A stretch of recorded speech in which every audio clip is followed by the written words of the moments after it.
and we ain't never got a box again. Well, I already been getting these back, but now it's time for you to get your just due.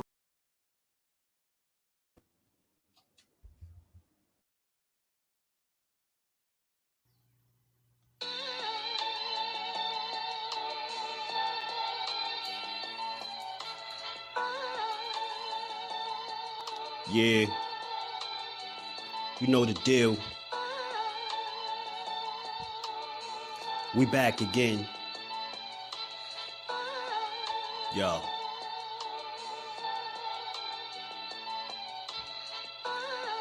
A round of applause for Jersey's finest. A lot of content creators not worthy, but they minus.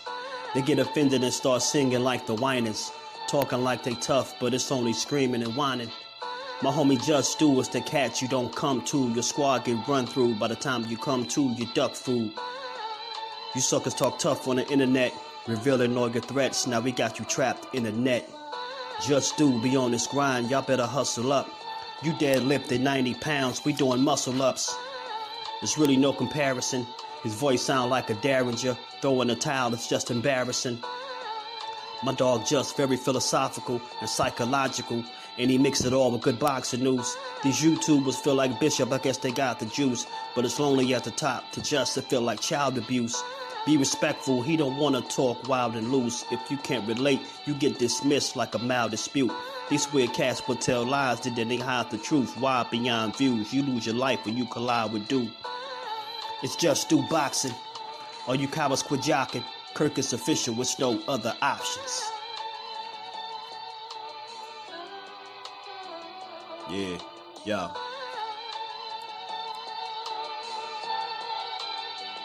You know the deal. Judah Ben, we in the spot. JusDueBoxing, yeah. And of course, shout out to Mrs. Do, holding the whole family down. Word 'em up, word 'em up.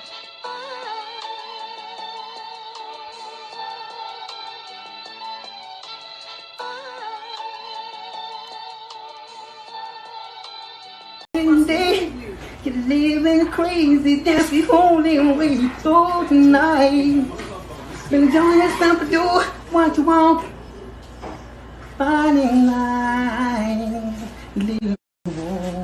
do what you wanna do.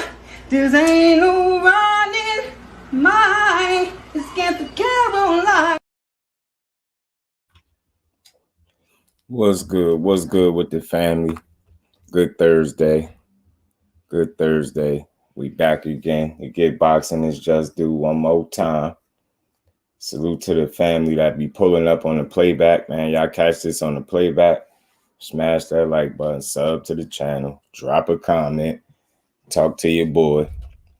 We gonna get started, man. Salute to everybody. Y'all punch the like button in the mouth one time coming in. And we are going to cook today. We got a few things to chop it up about. How y'all feeling though, man? Salute to the fam. Hope everybody feeling good on this good Thursday. Hope y'all in the mood to talk about a little bit of boxing, you know. Salute to my fam. Let me say what's up to the people. Miss Joette, salute to the queen. How you feeling today? Appreciate you stopping through. Shout out, salute to the queen. How you feeling today? Yes, man. Y'all jab the like button in the gut for the voice. Yes. Yes, queen. I be who I be. Salute, family. How you feeling? Mike Biggs boxing, my bro. What's good with it, Mike Biggs? Appreciate you always sharing the lives, bro. Always sharing the lives. Appreciate you, man. Thrill Hill, what's happening with it, family? What's good with you? Ashley's Corner, what's good, cuzzo? Yeah, Schofield Sr. has some choice words for Errol Spence fighter, Mr. Frank the Ghost Martin. Mike Kirkland, what's going on, my bro? How you feeling today? Appreciate you stopping through. Salute to my cuzzo, man. How you feeling? Yeah, we gonna have us a good build, good conversation like we always do. Something I just caught, somebody sent it to me, and I was like, yeah, we definitely gonna talk about this. Gossip, what's good with it, family? Salute to you, bro. Told people boxing getting better and better. It really is. All people got to do is just simply enjoy it. Just sit back and enjoy, man. It's getting interesting, Aisha, salute to the queen. How you feeling today? Appreciate you stopping through. God's self, what's good, bro? How you feeling? Silverado Low, what's good with it, Low? How you feeling? Appreciate you, bro. Emmanuel, what's good with it, family? What's going on? Peace and blessings, bro. A1 Hoop Zone, what's good with my bro? How you feeling? Edgar Chavez, Jersey in the building. What's going on with you, man? Salute to everybody in the building. How y'all feeling today, man? Hopefully everybody is good. Like I said, man, we gonna cook. We got a few things to chop it up about. Like I said, Floyd Schofield Sr., that's the father of Kid Austin. You know, he called out Frank Martin, and he has some aggressive things to say. He made a bold statement to put it straightforward. He made a bold statement, man. And then we all know we see this situation going on with Haney and this mole allegedly from Ryan's camp. We're gonna chop that up. We're gonna talk about some of the things that Paulie was saying about Dev. You know, it's a few things to chop it up about, y'all. We're gonna talk about it today, man. Salute to everybody. Right. Yeah.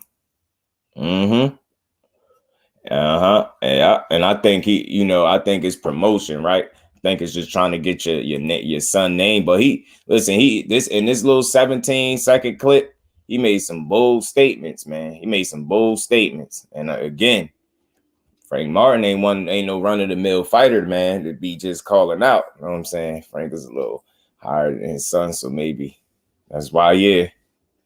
Right. But we gonna see. I'm gonna play the clip for y'all. Y'all know I keep the clips on deck. And he was on the Spit Bucket podcast, I believe it was. Floyd Schofield Sr. And that's he frequent over there. He's a regular over there at the Spit Bucket. And he has some very interesting things to take later. You can take back, right. And it's like he being Frank Martin has done nothing in his career that would indicate that he's anything close to a coward. You get what I'm saying? And I just think that was just a poor choice of words in the moment. But again, that's what he went with. That's what he said. He definitely said it. And we're going to talk about it, man. Y'all know over here, I don't care too much about breaking news because breaking news is oversaturated. People say breaking news about anything. It's so annoying, man. I'm telling you, it'd be blowing me. Yeah, breaking news, anything, man. It'd be everybody know. Why the hell are you talking about breaking news? Like you just, you know what I mean? People be tripping with that. It really be blowing me too.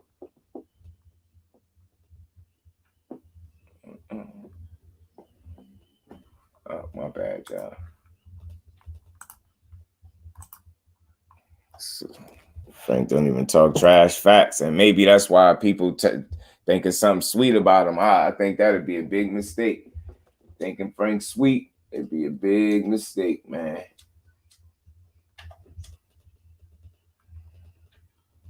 Big old mistake.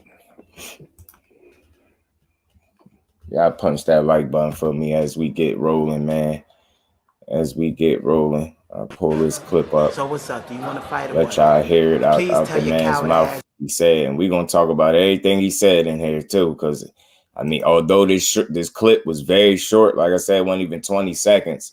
He said a mouthful. Just saying Frank Martin enough was a mouthful, but it's the way he went about it makes it interesting. And again, some people hear this and they go right into feeling, getting in their feelings about it. But again, like I'm with Cuzzo with the coward word. Yeah, that is a bold word for a guy that has displayed high level of talent since we've been watching him. You know what I'm saying? But let me play this for y'all, and we're gonna talk about it.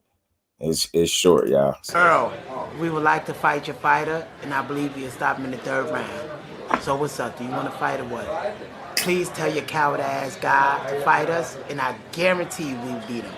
And we put our whole purse up against his purse. What's up? And y'all know I'm gonna play it more than once. You hear what he said, man. Terrell L. Spence, tell your coward ass fighter, let's fight. We'll stop him in 3 rounds. They put the whole purse. They doing the Tank and Ryan thing. They put the whole purse on the line. Hey man, that's some heavy talk. That's some heavy talk. BC, what's going on with it, my bro? Flawless mentality. Dr. Mark, salute to the OG, always dropping gems. Much love and appreciation, OG. Much love, Dr. Mark. How you gonna tell the promoter, tell his fighter some shit? You get what I'm saying? Right. Tell your promoter, you know what I mean? Tell your fighter. And they making it seem as if like he known anything about this. Like it's a chance that he could be trying to avoid smoke. Frank Martin ain't that dude to run away from no smoke. You know what I mean? He talking big, ain't he, Emmanuel? He talking big. So I'm gonna play this again, y'all. I'm gonna play this again. We're gonna break down what he said and how I feel about it. Earl, we would like to fight your fighter, and I believe you'll stop him in the 3rd round. So what's up? Do you want to fight or what? Please tell your coward ass guy to fight us, and I guarantee you we beat him. And we put our whole purse up against his purse. What's up? Yeah, coward. You know, told him tell your coward ass fighter. We're gonna start right there. And I know this is just boxing talk and it's entertainment, and I'm pretty sure he don't feel like Frank Martin is a coward, right? Because how I know it's just talk. This is boxing talk. Because if he was a coward, why would you want your son in the ring with a coward? That's number one. We just gonna start right there. Why would you want your son that you building to be the best fighter in the world, as you call it, right? Why would you want him to fight a bum? Why would you want him to waste his time on a bum that is Frank the Ghost Martin, right? What sense would it make? You get what I'm saying? So you gotta be mindful. Like people like me, I hear that and I'm like, ain't nothing coward about no Frank Martin, bro. I'm pretty sure all you gotta do is show him the contract and he gonna be with it. I'm pretty sure of that. I'm confident enough to say that I believe that that's how he'll deal with that situation.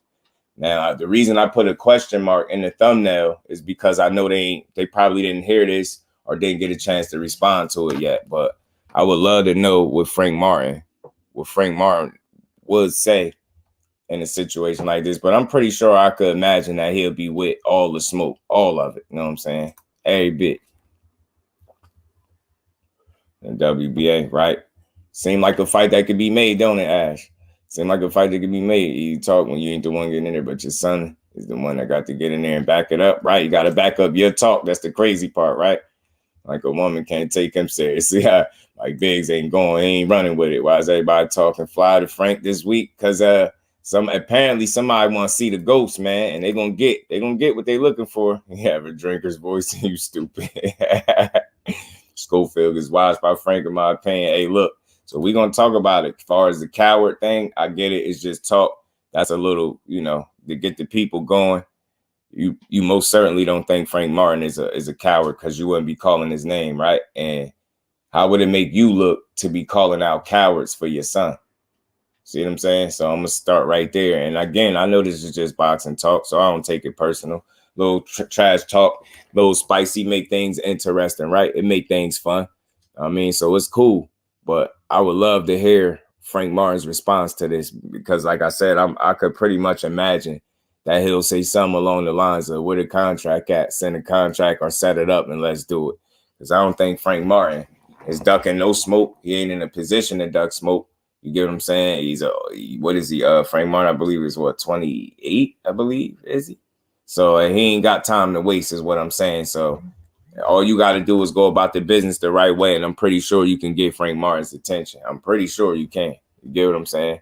Pretty damn sure you can. And it won't be hard. I really like Floyd, but he ain't beating Frank. Absolutely not, Queen. Now, right now, it does sound like his voice. Oh, man. So, again, y'all talking spicy. He said, then, as far as the coward thing, I spoke on that. We all know in here Frank ain't no coward because you wouldn't be calling him out, right? And then on top of that, you said, y'all stop him in the 3rd round. That's big, bro. Like, you got way lesser guys that you didn't stop in 3 rounds. And I don't see it, bro. I'll show me. If you can stop this kid in 3 rounds, man, please show me or show us. And I don't mean that in a negative. Like, I mean, look, this is a fight that I didn't even think was something that, a thing. But as it stands, this man issued a call out, and Frank Martin is about all things smoking. So I hope that he get a hold of that clip, and I hope he hear it and respond directly to it, and then they see where it go. Let's see if Oscar is really willing to put, you know, the up and coming Floyd Schofield in there with Frank the Ghost Martin, because like I said, man, that'd be a real fight, but it'd be a real test. That's a huge step up from where with the guys that you know, Kid Austin been fighting. And let's just be honest, man, the kid is very young. He's truly still a kid. I think what is he, 19, 20? Like, yeah, he need more seasoning, respectfully. He need more seasoning, in my opinion. I haven't seen Schofield fight enough. That's what I'm saying, Ash. And I've seen a few of his fights so far. And he do his thing. Like his last fight, he went out there and knocked dude out quick. You know what I'm saying? Got a quick early knockout. Eric Black, what's good with it? E, how you feeling, bro? I'm probably ready for Frank, in my honest opinion. Yeah, I feel you. And it's one of them situations where, you know, just from the talent level that he's been competing against, none of those guys are remotely anywhere close to the level of Frank Martin, right? And, you know, him going in the fight with Frank Martin, especially this early in his career, it'd be undeniable fact that Frank Martin would be the best guy that he's ever been in there with. Get what I'm saying? Now, on the other hand, we don't know if Kid Austin will be the best guy, or a lot of us won't think that, you know what I mean? Being that he got a guy like a Michelle Rivera on his resume, people wouldn't think that he's the best guy that a Frank Martin ever fought. It's the other way around. So,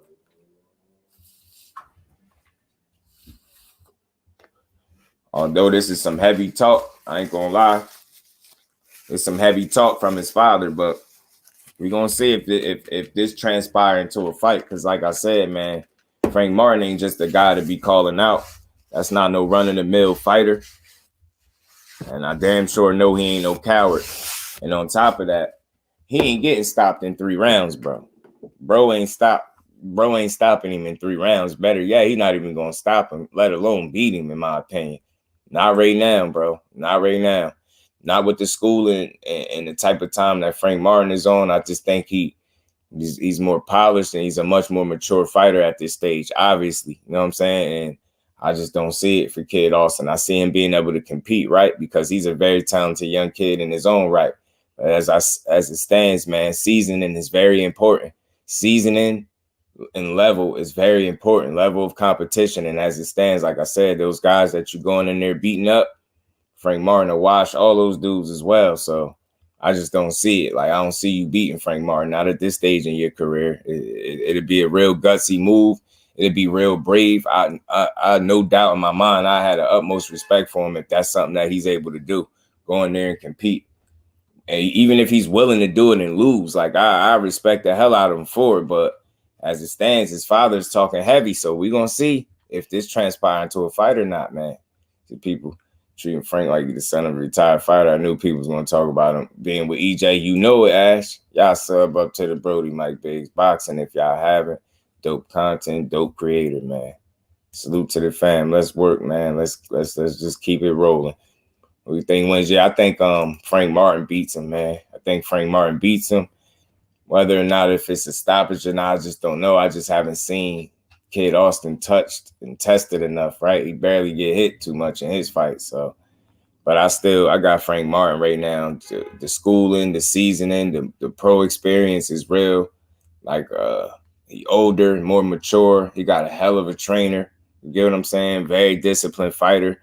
You know what I mean? He's smart. You know, Frank Martin got some great feet, great shot selection. You get what I'm saying? He judges the distance and range very well. I mean, he picking shots, great shot placement. It's just a lot. It's a lot that you have to overcome going in there with a Frank Martin. That's just my opinion of it. And I'm not saying he won't be able to compete, but I damn sure don't got him winning. He'll be able to compete because he ain't no trash. It's his damn self, right? And I know he in some of the best shape that he could be in. He's young and he stay in the gym, but I think he's just going to need more to be able to beat a Frank Martin right now. Still his fights, and he got knockout power, but he definitely needs to work on his fundamentals. And mostly, yeah, I feel that. I feel that, right. There's some things that he truly needs some work on. You know what I'm saying? I'm still going to stop Alberto Mercado. I think they did.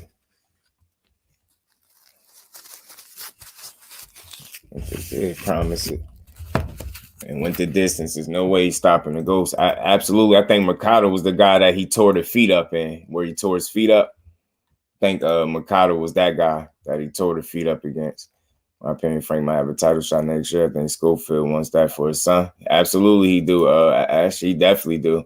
Ricky Williams, my bro, what's going on with it, Rick? Voice, what's good with it, my bro? How you feeling? Aisha said Frank Martin's a grown man. They need to chill. I'm telling you, he ain't nothing to just play with. Aunt McQueen, what's good with it, family? How you feeling? It might be a Lubin Charlo situation for Schofield. It's very possible, bro. Mike, what's going on with it, family? How you feeling? Salute to you, Boxing 101, my guy. What's good with it, Brody? Buckle up, Boxing Talk. Salute, family. How you feeling?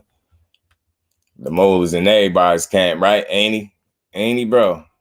Talking that Joey Spencer lane. Yeah, he taking the Joey Spencer lane. That's going, yeah. See, you thinking too, A1. Yeah, that's a good point, bro. Yeah. And again, Joey Spencer's a very good fighter, right? But it was just too much for him on the night. And I agree with you. It could end up being one of those situations, bro. And you have to be very, very smart with that. You have to be very, very smart. Listen, I appreciate the ambition and the confidence and things like that, but man, I just don't know. You get what I'm saying? I just don't know. D Free, my Brody, what's happening with it? D Free, how you feeling? And he said Charlo and you talking about Charlo and Lubin. Charlo and Lubin, Boxing 101. Nah, salute to you, E. What's good with it, Brody? How you feeling? Salute to everybody. But yeah, man, I just think it's very ambitious of his father. It's brave. You get what I'm saying? But we got to be real about it, right? You got to be real. Do y'all really think he want his son in there this early with a Frank Martin? Like, because look, he talking heavy. He talking third round stoppage. He talking coward. He's saying he putting the whole purse on the line. You get what I'm saying? Joey Spencer thought he wanted it, so he got it. Right. He bit off way too much. He bit off way more than he could chew. And that's just what it was. And he asked for that fight too. Just like his pop speaking about this one. So it'd be a little devastating if it backfire. You know what I'm saying? It's a bit early to be getting chipped up.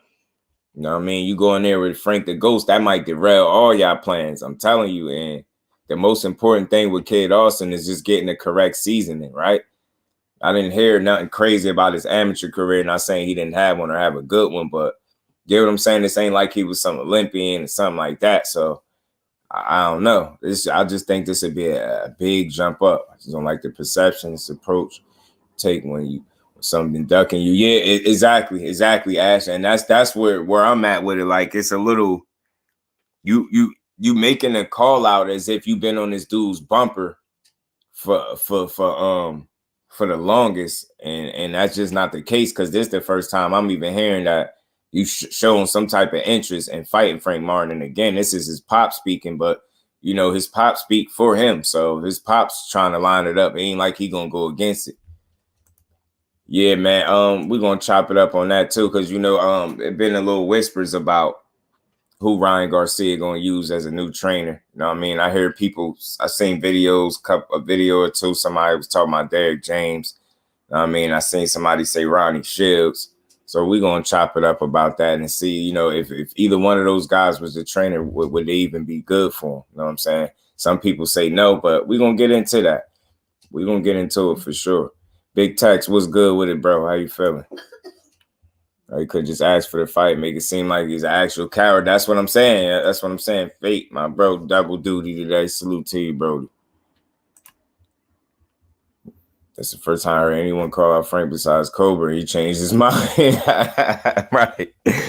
And obviously, Keyshawn Davis, but you know, that's really that. You know what I'm saying? Ain't nobody really calling this man out. You know what I'm saying? And for good reason, because he ain't just somebody to be calling out. Old school. Salute, fam. Appreciate you pulling up.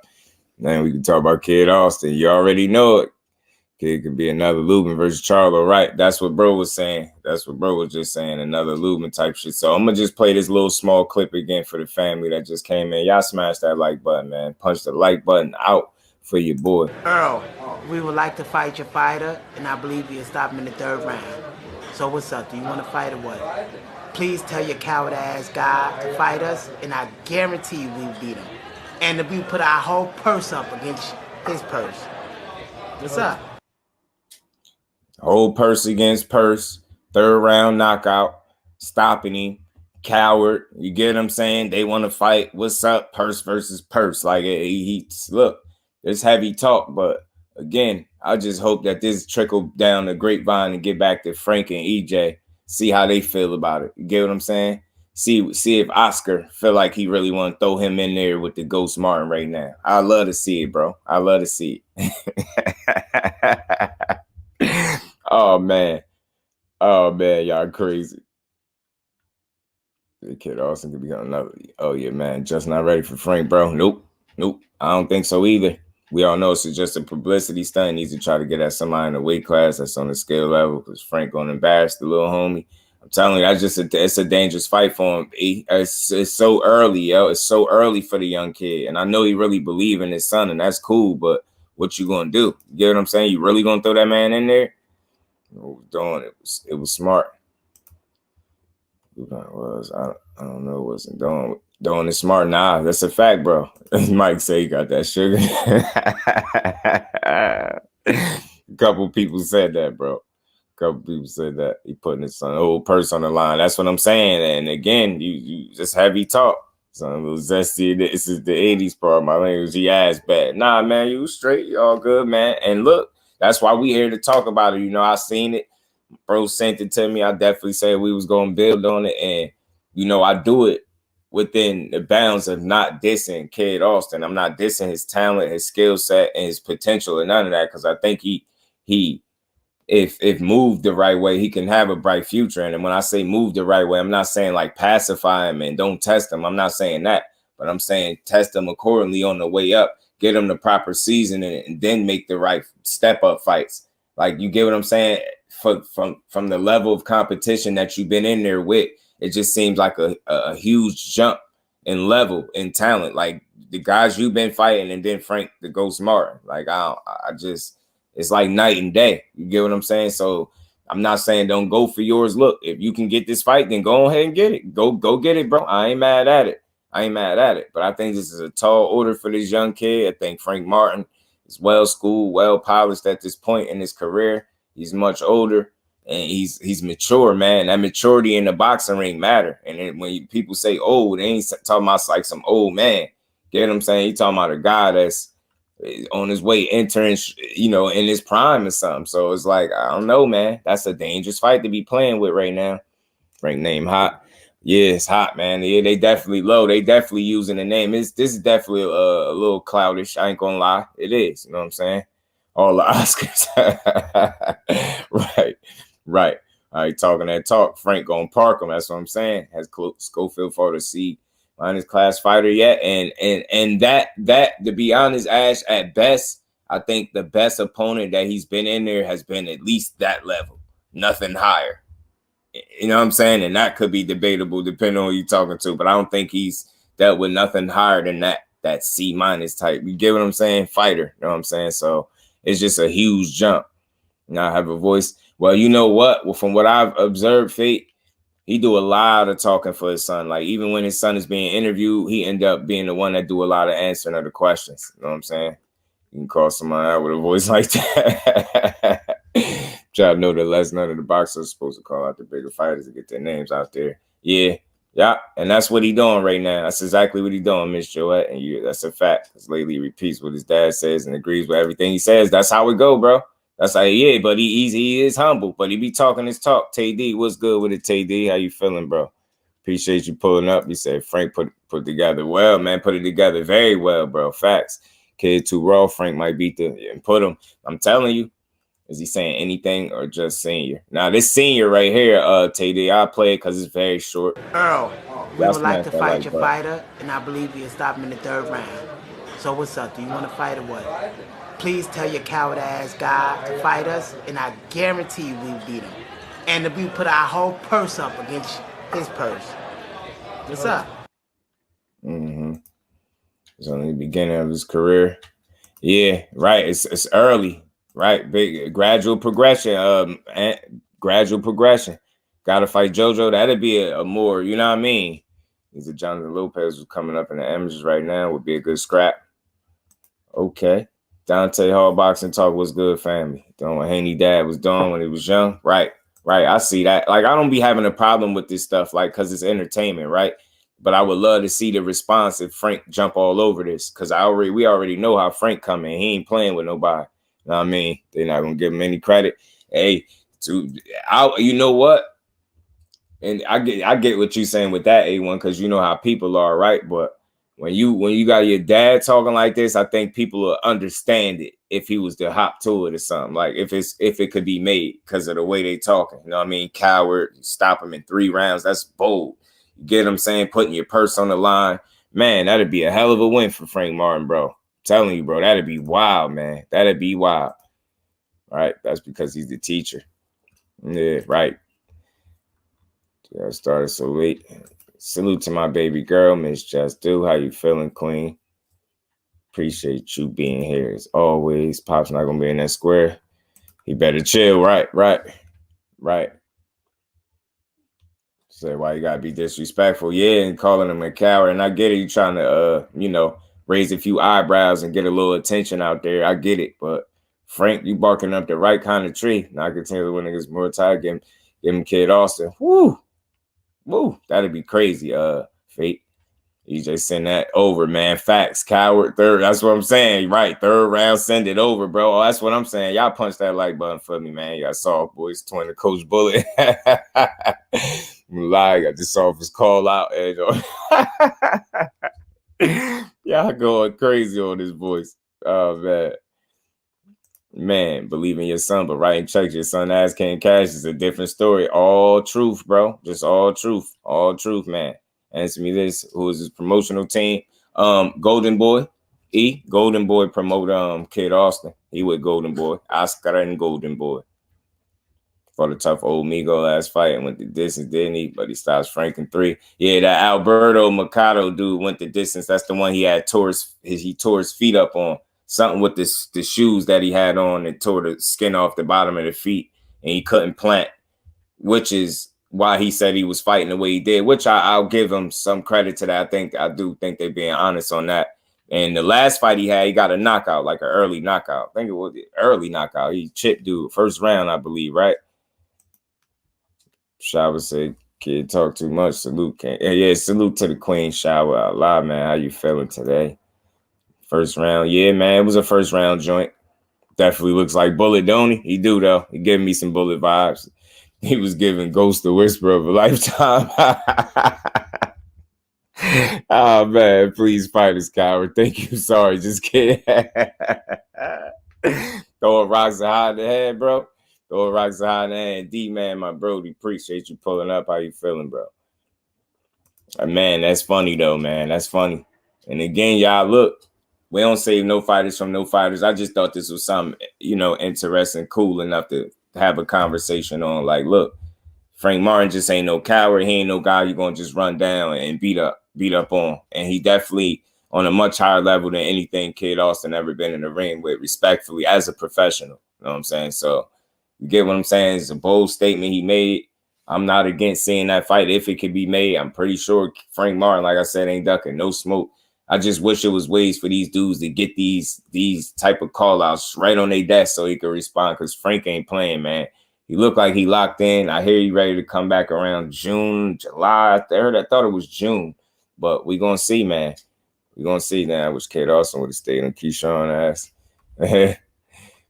instead of going at Martin. And again, let me be clear. This is his pops did this. Like, I ain't hear Kid Austin say nothing. I just heard his pop say this. You know what I'm saying? Earl, we would like to fight your fighter, and I believe you'll stop him in the 3rd round. So what's up? Do you want to fight or what?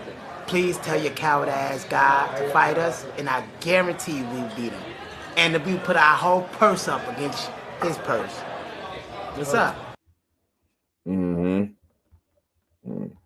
Yeah, right. That's true, TD. That's a good point. And definitely don't panic into a L for facts. That's a good point, bro. And again, I think it's so early. Like, I think they can take their time a bit. But listen, I ain't mad. Look, you be in the gym with your son. You train him. You know how good he is, right? You know him way better than I ever know him. So You feel like he ready for that Frank the Ghost Martin smoke? Go ahead and throw him in there. He said, don't be fooled. Your young boy is good. He got some skill, got some talent for sure. He just need more seasoning, I believe. That's what Frank Bro was training Golden Boys off the elite substance. Yo, but you hear, De La Hoya was talking spicy, bro.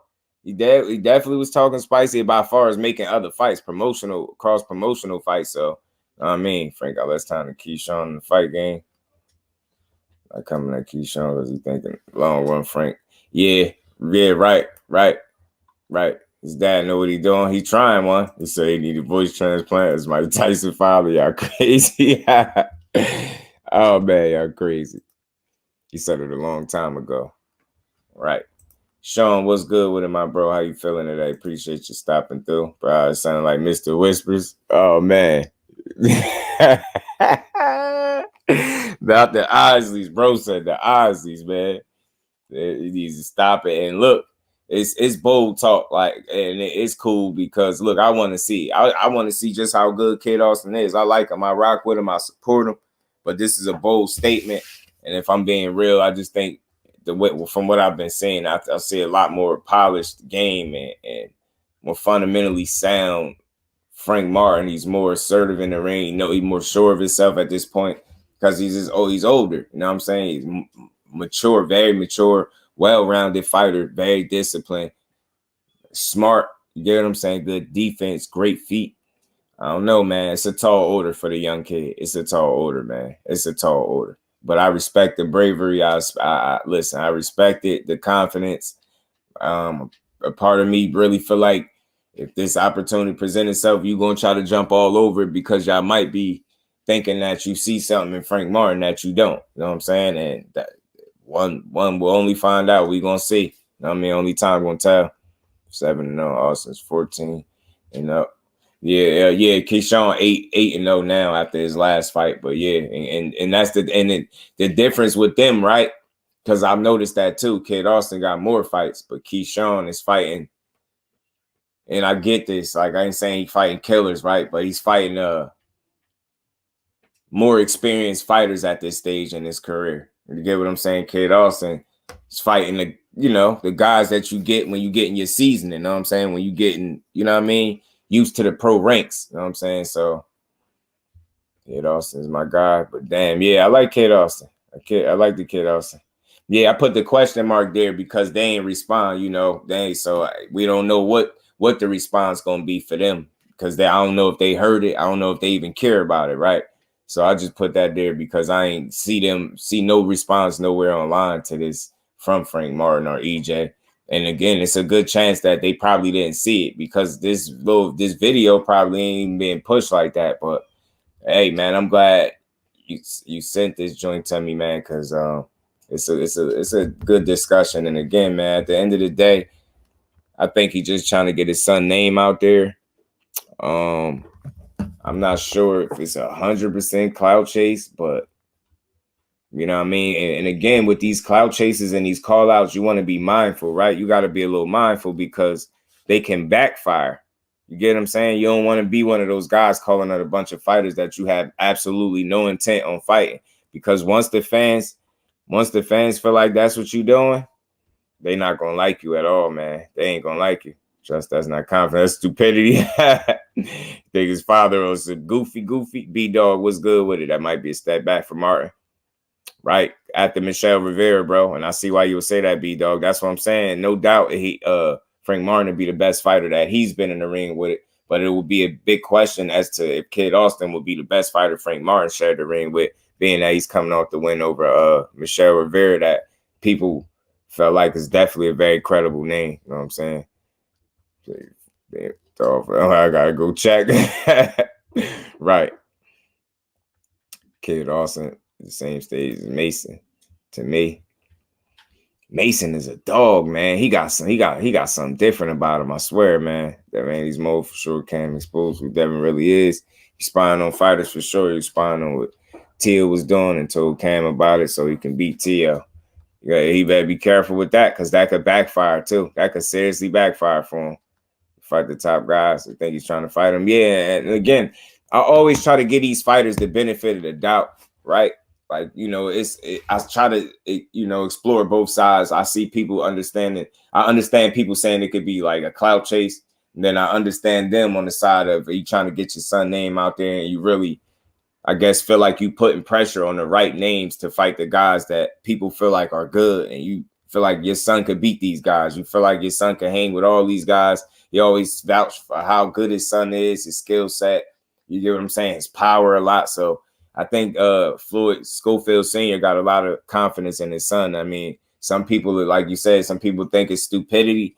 I think it's a bit brave, you know what I'm saying, and risky at this stage in your career. But again, I ain't protecting nobody from nobody. If that's what you feel like you want for your son, you want that kind of smoke for your son, then go for it, bro. Really go for it.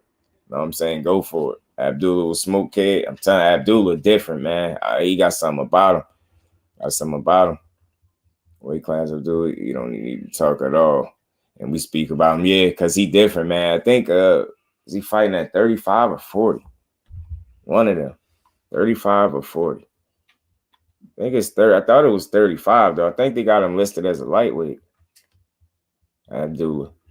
And Frank, this kid also will be a step back at this point, right? B-Dog, because again, like after fighting Michelle Rivera, get what I'm saying? A lot more seasoning, a lot more schooling. I mean, more proven at this point. You get what I'm saying? Than a Kid Austin, and that's just us being real. This is no diss, no slightest shade to Kid Austin in no way, shape, or form. We just know what we watching, or we feel like we know what we watching, man.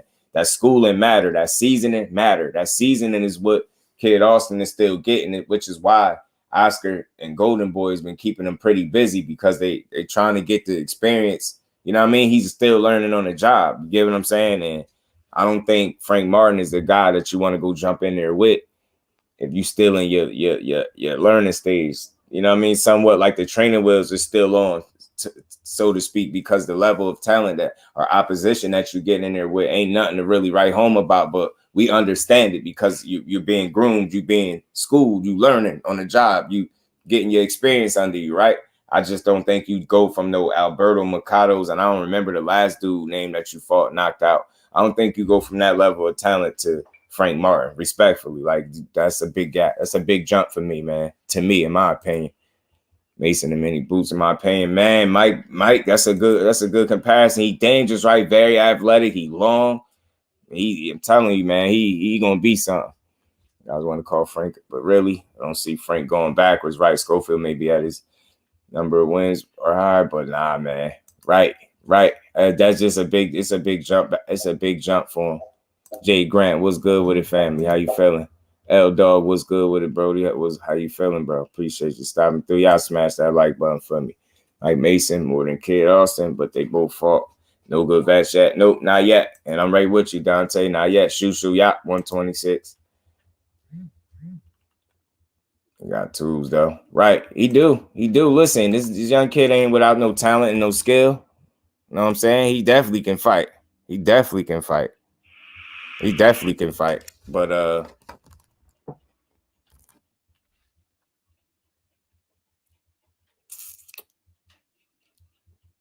Fremont would not fight Kid Austin because he wants to fight Tank. Devin Haney. Why lose to a young boy?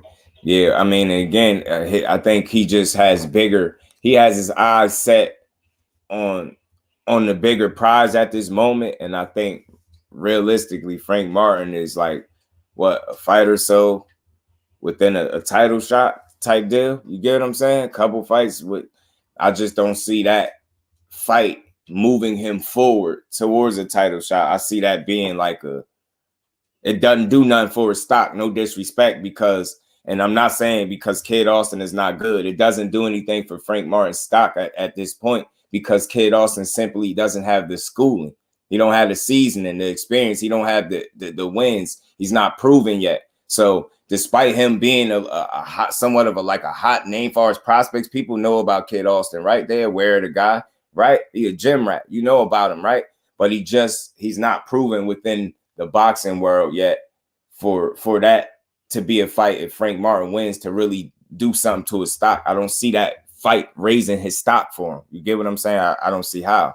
And I think that's where the problem gonna come in at. Like, And again, this is where the business side comes in, and people don't respect it. Like, you do have to consider, even though it's a fight and they're in the same weight class and he calling them out, you do have to consider, you at least have to consider, bro, if it makes business sense. Because that's a factor. Does this make business sense? What would this be able to do for Frank Martin in his career right now? Because if it's going to leave, you know, if his stock is here and his stock stays here after a win, then I don't see the reason for taking a fight. And it's bigger than a call out. You're not going to make me think just because he don't accept a fight with you that he's scared of you. I'm not going to think that. I'm going to just assume that, you know, it don't make the business sense for him. Thoroughbred Boxing, salute, family. Appreciate you pulling up. Kid better put himself in position. That's what I'm saying, bro. That's what I'm saying. I like Kid Austin, but his pops are acting a little bit. I feel you, bro. I feel you. I want to see that Zepeda in the hype train now in Exorbit. Man, that'd be crazy, TD. Crazy. His son is good, and he could mess up his career. His dad is wilding now. I feel y'all, man. I feel you. I feel you. Just they leaked the proposal to December fight for Usyk, Tyson, Wilder, and AJ on the same card. Did they? Word? Oh, the Purse's proposals. Okay, yeah. Check yourself before you wreck your son. Right. Dub, right side. Salute to you, Dub, man. Appreciate you. And man, appreciate you, bro. Appreciate you, Dub. Man, much love and appreciation, bro. And salute to the Brody Rip Jones. Where Rip at? Rip in here. I don't see him in here, but salute to Rip in that Cash App, man. Much love and appreciation. Rip supporting this grind, Brody. And we ain't never got a box again. Well, right. well. I already been getting these bets, but now it's time for you to get your just due. Much love and appreciation to the homie Rip Jones, man. Salute to you, bro. Always supporting, man. On the same card, that's crazy. Tyson Fury 90 million, Usyk 50 million, AJ 30, Wilder 30. Wow. I wonder if they could put that together on the same card. That's a lot of money, bro. Imagine 45 minutes of Floyd Senior, T, Senior, Bill, and Angel. Yo, TD, that'd be like barbershop talk. Or just them alone, that'd be like the conversation that take place in a barbershop. They'd be everywhere, bro. Grease with fire. Salute, family. Appreciate you pulling up. Salute to everybody in the building. Y'all make sure y'all jab, hook, stab the like button one good time, man. Knock the like button out for your boy. Salute, family. Volume is great. Oh, you're talking to Dub. All right. Salute to everybody in the building. Is in Dubai, so they got billions. Yeah, they talking about that Saudi money, Fate. They talking about that Saudi money. Know what I mean? They talking about that money. But again, just to wrap up on this, I appreciate the energy. I like the confidence. I just think his son need more schooling. Right now, I don't think this make business sense for Frank Martin because his son don't have the quality of name opponents on his resume for this win to do anything for Frank Martin's stock. And I think him, Derrick James, and EJ, I think they on a mission. I don't think they plan on taking no step back. And why should they? Frank Martin is, 28 years old. He don't really got time to waste. He don't got time to just be taking fights for bragging rights. You get what I'm saying? Because respectfully, being that it's so early in Kid Austin's career, the only thing this would equate to is some form of bragging rights, right? Because I don't think it would do nothing for his stock. You're not going to see a Frank Martin beat Kid Austin and all of a sudden be like, oh, you know what? He need a title shot now. You know what? You get what I'm saying? I just don't see that being a train of thought for nobody. So I don't know, but it's brave. It's cool. I respect it. We'll see what happens. Let's see if Frank, EJ, if they hear this, if they respond to it, it's going to be interesting if they do. Real Husbands of Hollywood. Man. I'm telling you, yo, I think they have too much money and big ego to be on the undercard on top of heavyweights. I wonder would the money make them change their mind, though. They make that damn boxing is back. Hell yeah, back on top. Absolutely 1,000,000%. Yeah, that's the card. That card will do the most, man. It'll do some very great things for the sport. Mike, much love and appreciation, Mike, in that Cash App, man. Salute to you, bro. Appreciate you supporting this grind. And we ain't never got a box again. Well. I already been getting these bets, but now it's time for you to get your just due.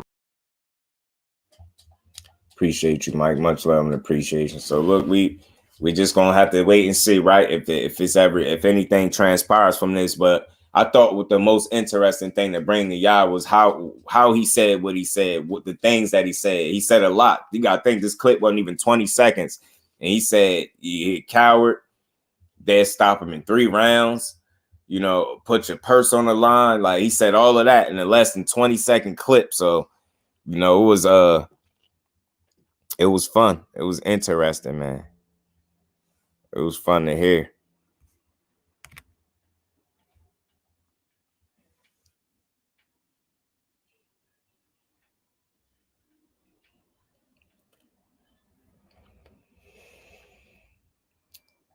Can't keep running Frank Keyshawn. Right. I would love to see that fight too, man. I feel like a Keyshawn and Kid Austin fight don't make sense for Martin. Next up for a title shot. Right, Dante, I'm with you, bro. I'm with you.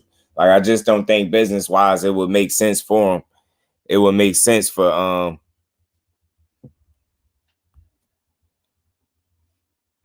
Frank Martin and company. It just wouldn't.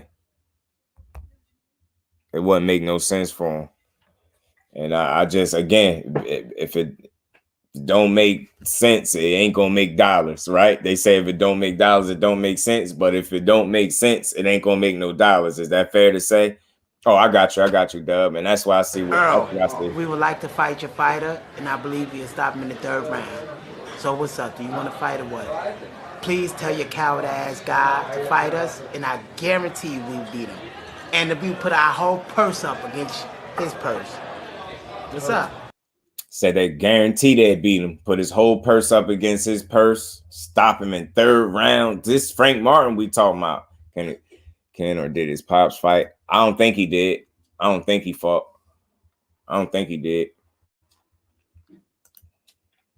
I'll just be hearing him. I hear him. He have some of the utmost confidence in his son. He had the utmost confidence in his son. Frank should fight Pitbull so he can say he beat who Tank beat too by decision. Better if he stops him.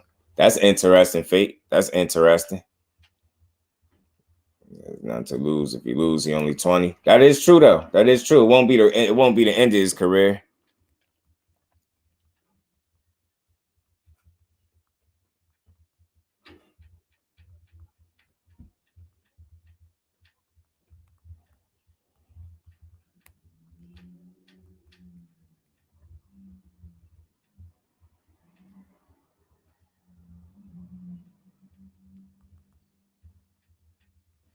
My bad, job boy. Sound like a mini Coach Bullet. Yeah, I think he on his bullet. He on his bullet wave. Yeah, but that's what he said. I mean, look, it's very ambitious for his son, y'all, but not right now. The time ain't right, and the sense, like again, it ain't gonna make sense, so it ain't gonna make no dollars. And if it does nothing for Frank Martin's stock other than say he beat Kid Austin, I don't see why what's the point of that? I don't see it. You know what I mean, he's that. Boxing dads are running wild out. That Pop's got a light voice, don't he? Mini Coach Bullet, y'all crazy. I'm telling you, man, it's gonna be in the game of boxing, right? Low risk, low reward. True, very low, right? Excuse me, Frank will beat dude ass too. I'm telling you, man. Just right now, Greeks, I'm right with you. Right now, Frank ain't that guy to just be calling out. And the 2 guys that spoke his name in recent memory, I just don't think neither one of those guys beat him. I think they can compete with him in terms of making the fight competitive and entertaining for the people, but I don't think they would. Neither of those 2 guys being Kid Austin and Keyshawn, I don't think neither one of those guys beat Frank Martin right now. I just don't think so, and I think more schooling is needed right at this point. Thrill Hill was good with the family. How you feeling? He said that's Bullet's long lost little bro. Old school said right now. Right, I feel you. Why not Davis? Which Davis? Tank Davis? He said, does he have dreads also? Who, Floyd Sr.? Floyd Schofield Sr.? Yeah, he do. He got dreads. Frank would not even get no shine on beating Kid, bro. That's what I'm saying. And again, it can't just be about bravado. It got to make sense. And it got to be able to actually do something in terms of progression for Frank Martin's career. That's my biggest, like, drawback from it. Like, I think that would be the biggest deciding factor on whether or not to make the fight, even more so than it being a cross-promotional fight, right? It would still have to make sense in terms of being able to progress and move forward the career of Frank Martin. If that's not doing any of that, and it's just a fight, like, I don't see it. You know what I'm saying? I don't see it. You could be brave, though. You know what I'm saying? Yeah, they're going to learn the hard way. They're going to learn the hard way, Ash. I don't know why either, but they're going to learn the hard way. How about not negotiating over the internet, moving forward to too early in the career to start doing bad business? Boom. Talk to him, bro. Facts. Talk to him. Talk to him. It's just a fact, bro. Just a fact. Oh, Keyshawn Davis. Well, you know, they still open to that too. Because he said he called Keyshawn the bum fighter on Top Rank. I could probably go find that clip too. I'll show y'all that. You know what I'm saying too. He signed Golden Boy if he ready for real smoke. Answer me that, Mr. Wheeler. Dungeon Talk with Doom. What's good with it, family? How you feeling, bro? Say what's good, Just Do. I think he's trying to get his son name in the mouths of the people. You know, Spence isn't going to make that fight for the same reasons. You, me, and everyone in the chat saying right. And I feel that. And that's the same thing I say. He putting his name out there. That's why I'm not mad at it. It doesn't make me mad. It just makes for interesting conversation because I'm all about the conversation. So, again, like, it's not like the dude won't be able to go in there and compete, right? He's skilled himself, but he just don't have the polish, the schooling or the seasoning that a Frank Martin has at this stage in his current pro career. And that's where I hang my hat at. That's why I see it being problematic for him. He padded record for a few years. I'm telling you, all top ranked fighters are hype jobs. I say they got some over there. They got some. I ain't gonna say all because my boy over there. You know what I mean? But I get what you're saying. Honestly, as a YouTube fighter, ESPN fighting, nobody finna pay to see that, bro. And it's more like an undercard fight. Yeah, Jai Tucker. Yeah, junior middleweight fate. Right, yeah, junior middleweight. And man, you heard that man, Kid Austin Haney, who killed Austin.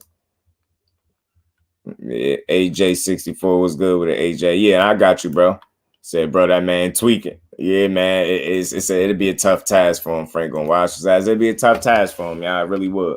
Be very tough for the young man moving forward. It'd be a tough order to just ask him to go out there and fight somebody of that level. And I get it. I understand believing in your kid, but I'm just talking about what I've seen you in the ring with in recent memory as opposed to Frank Martin. None of those dudes are remotely close to the skill level and talent level of a Frank Martin. So it's hard to gauge, to have the confidence that he has in his son, right? I expect him to have that confidence, but it's hard for me, the viewer or the listener or the supporter of the sport, to really feel as confident as he has because I haven't seen him in there with that caliber of talent that Frank Martin is, right?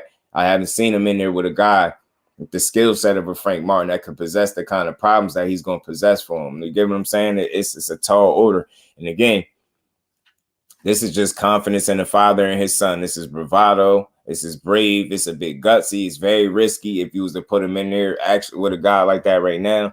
But, I mean, anything can happen in boxing, right? Anything can happen, right? So we'll see what happens, though. Jermaine Ortiz on the Teal versus Taylor in the car. I seen that June 10th. I seen it. I wonder who he fighting. Find out Frank. Someone in cloud chase now. Hey, man, it might be. He might be, Ash. He might be. It's already happening. It is. It really is. And I don't listen. I ain't disrespecting. I want to be clear, Kid Austin. I didn't hear him speak a word on this.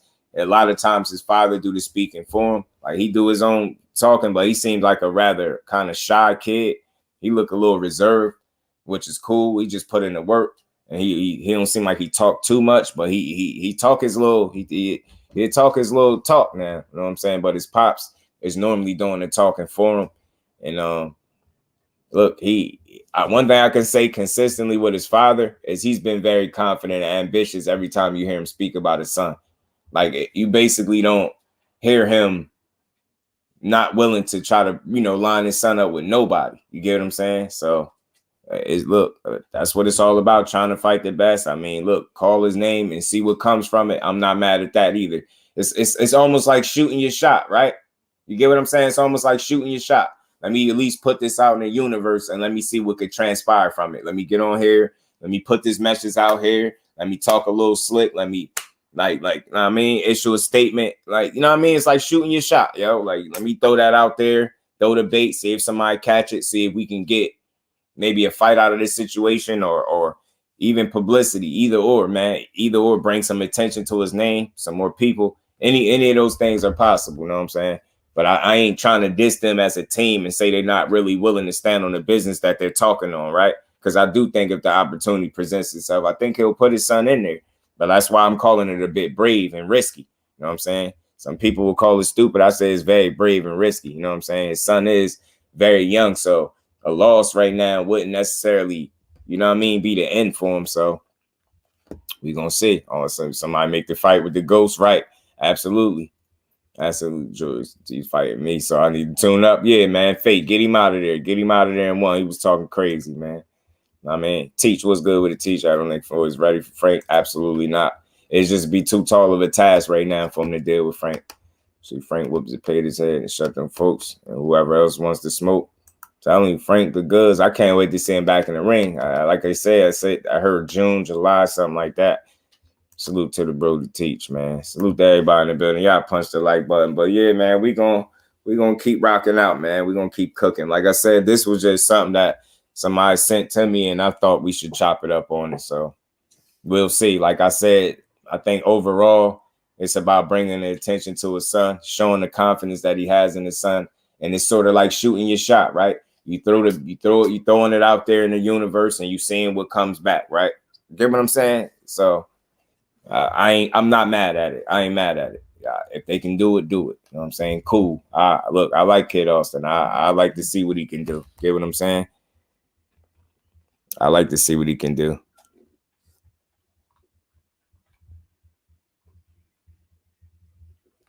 Maloma and Ryan next to each other. I think that's just the way I put it, bro. That's just the way I put it. But let me there's some other stuff we gonna build on too, y'all. Might as well get to this this little mole situation that people been speaking on. Frank needs to fight Southpaw next. Only prospect I put in the ring with Frank is probably Mason. I like that, Teach. That's cool too, though. That'd be a damn good fight, though, Teach, too. I tell you that. That'd be a damn good fight. All right, let me take this off of here.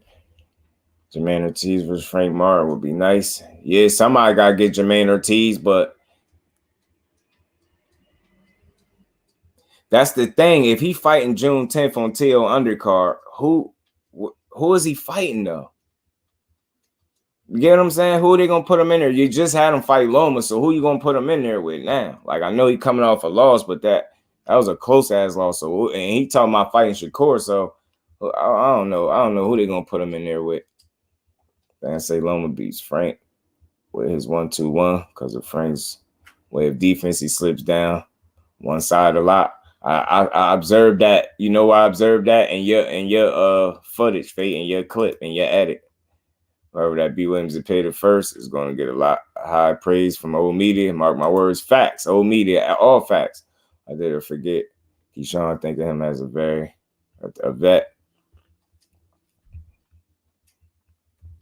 I feel you. Let me see. Let me pull something else up real quick too. Frank, a laid back dude. Facts, AJ. He laid back. I like his energy, man. But he about the business. He like a quiet assassin. Like a quiet assassin, bro.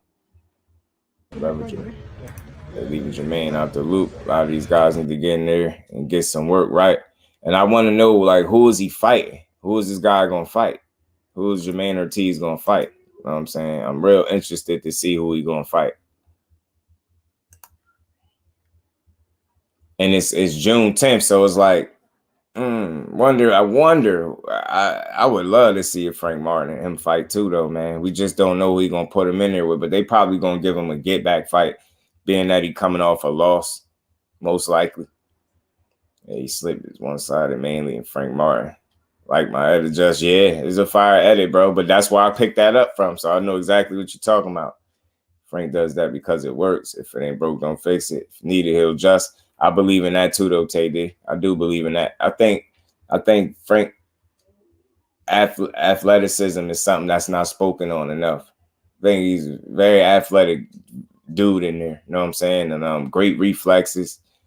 I don't know, great foot placement too. He's rarely out of position in fights. Frank Martin is, yo. I'm telling you, and he got some sneaky shots that he threw too, and he with some sting, with some power on him. I like the way Frank Martin did his business done. The Moles 5'4". Cruz would be a nice one too. Facts, E. It'd be a nice one. Definitely be a nice one. Top Ring is gonna give Jermaine a stay busy fight at the Loma. I was thinking that too, Dante. A get back fight, being that he's coming off a loss. Schofield versus De Los Santos. I wonder would they be willing to throw him in there with that guy, huh? That'd be a fun fight to watch. I ain't gonna lie to you. It'd be fun. But man, here's the guy, Sinbatar Eatonbat or something like that. Sinbatar Eatonbat. So I don't know how to say his name. That's as good as I could get it, y'all. But this alleged, I don't think this was the mole, but this was the guy that hurt. You get what I'm saying? Ryan and sparring. But my question here is, I wonder what's the purpose of Dev bringing him in, because I don't think he fights anything like Loma. Like from the tape that I seen on this guy here, he fights absolutely nothing like Loma. He's aggressive and come forward fighter that look like he got high. He throw a lot of punches, it looked like. I ain't gonna say a whole lot, but he's busy. You get what I'm saying? He's a busy come forward fighter. I don't know. Maybe the size, maybe, but again, you need more than just the size to replicate what Loma do, right? Like, you get what I'm saying? This dude fights nothing like him. That's Genghis Khan. Yeah, and that's something else that I was hearing somebody else call him that too, Genghis Khan. Right. So that looks just like him. Nah, that's not him. I feel like Frank made that slip. A habit already is drilled in him. Loma would catch him a lot before he can adjust. I feel that. It's possible, bro. It's possible. How quick will he make the adjustment is the question, Faye. How quick will he make the adjustment? How soon? You know what I'm saying? And will he be forced to make that adjustment sooner? You know what I'm saying? And Santos need to get back in the ring too. Yeah, me too. He called out Shakur. He put his head on the duck. Him, Pitbull, Cruz. I just want to see what's next for him. I'm saying he's got to chill with his layoff. Yeah, he got to get back in there. Mr. Kyler, what's good with the family? How you feel? He says Southpaw. Who was sitting down eating in the back? Where at? We're in the thumbnail. It's definitely part of the style, but again, it works. He knows that if he exit after he gets off, you close the exit while you keep going there. Right. What's that dude's? Oh, you talking about the dude in this video? Sinbatar Eatonbat or something like that. Eatonbat, I can't pronounce. Yeah, Sinbatar or something. It was like he got a name that I've never seen before that day in my life. The name he got is he got a hell of a name. You know what I'm saying? He's not one-dimensional. Right. Nah. He's not one-dimensional. But I just see that as just a potential flaw, something that he might have to be wary of. It's kind of like Devin Haney's habit to lean over to his right, to bend over to the right, which would be a southpaw's left hand. So that'd be very dangerous. But it's going to be interesting to see if that issue presents itself when he go in there with Loma. But again, I don't know what this style of fighter does for him in terms of, do it just give him tough work, or because from the tape I seen on this dude, he don't fight nothing like Loma, bro. Nothing like him. They say he'll never lose to White. Right. Yep. I remember, bro. I remember. Should cue the clip, man. Shakur can get Haney. Tank should at least fight one of those guys and been calling them out. Absolutely, Teach. I'm with that. Genghis Khan. Right. Genghis Khan. Right. Right. Shakur would be nice too. Gotta remember Shakur's coming to the 130. Right. And a real fighter, 135. Throw him in there, E. Throw him in there. And the name just say the mole. Sinbatar Eatonbat. Sinbatar, I think something like that. The mystery Asian fighter. Yeah, he linked up with Dev, y'all. Johnny Q, my bro. Salute to you, bro. We appreciate you stopping through. Yeah, are you okay? Right. So I don't know what that does for him, y'all. DOG215, what's good with the family? How you feeling? He's more like the golden child. I don't know what Sinbatar is in camp doing. And you know what? Based on this, what he got on, Dad got a picture of him posting. He got a picture posted on the IG. I know it's him because of the attire he got on. I'm gonna show y'all what I'm talking about.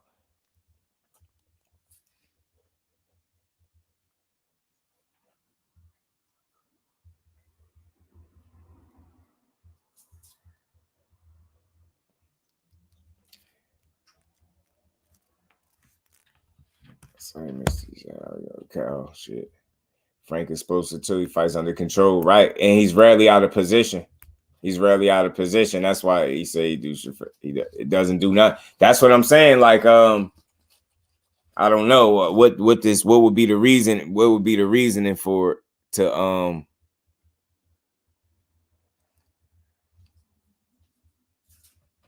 Hold on. I don't know what would be the reason to go in here with this dude. I could have him in the camp, but like I said, I just don't know what he really does for him from a skill standpoint or a style standpoint. Like I said, I don't think he fights anything close to a Lomachenko at all.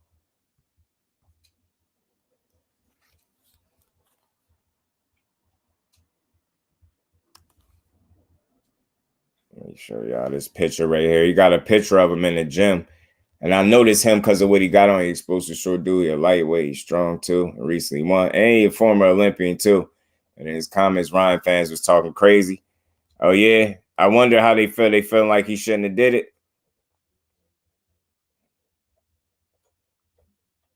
Promo opportunity of advertising this fight. Hey, bingo. Bingo, DLG. Think that's what he doing, too, because dude's name has just been recently in the media for hurting Ryan Garcia, right? So he like, you know what? Let me go bring him into the camp, maybe see what he got. Know what I mean? 2 birds with 1 stone and bring some attention to the fight. Seeing as that Loma is not doing anything to sell the fight, which Devin Haney seemed like he having a problem with that. So maybe this is his attempt to bring some light to the fight. You know what I'm saying? Maybe that's what he's doing. I mean, but I just would think at this point, all work will be meaningful work, right? And so it got to be some type of reason. I would love to know the real reason that he brought him there, though. It was saying, I hope you lose your fight. Oh, damn, Body Moore, what's good with it, Brody? How you feeling? Appreciate you pulling up. Because he always posting. Yeah, he do. He posts a lot. So it's the same cat. I knew it was the same thing. Yeah, it's him. It's him, Shawa. That's the guy that hurt Ryan to the body. That's the dude, Sin Batar. Don't get mad at me because I think I found a way to at least butcher his name a little bit less than that. Sin Batar or something like that crazy.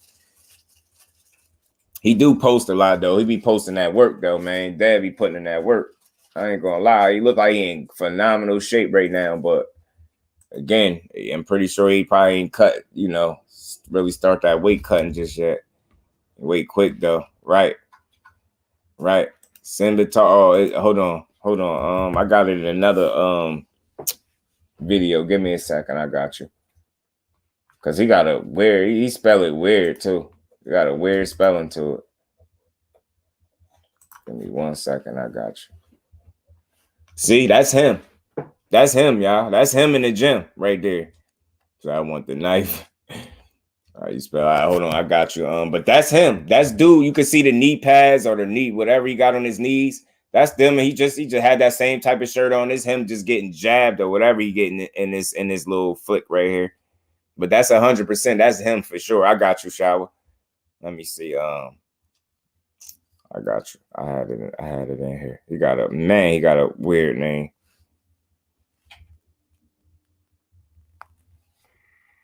I got you. Give me 2 seconds.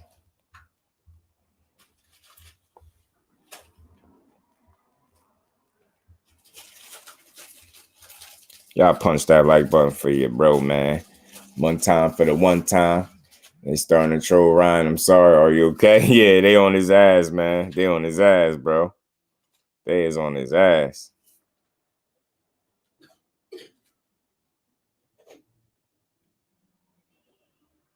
Hold on, give me a second, child. Give me 1 second. I'm about to get it.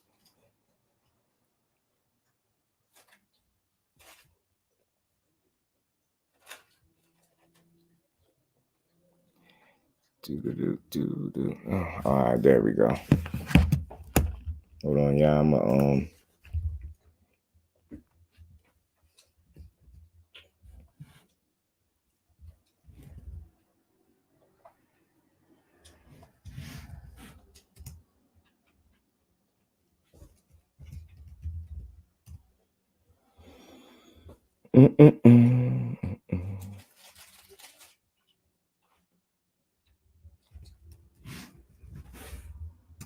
That's his name, y'all. I just dropped it in the chat. That's the name of the guy right there. He was leaning shredded a week ago. Skywalker Boxing. Salute to my bro putting that color in the chat, man. Much love and appreciation, my bro. He said, salute, Team Combat League going down tonight. Salute to my Brody Skywalker. How you feeling, bro? Much love. And we ain't never got to box again. Well, right. well. I already been getting these bets, but now it's time for you to get your just do. Salute to my Brody Skywalker. Appreciate you, family. Just leaps and knocks Devin down in that pick. I'm calling it. He heard Devin in sparring, and they're gonna say it right after the fight, just like Ron. Oh man, that'd be crazy, right? That'd be crazy if they do that. That'd be wild.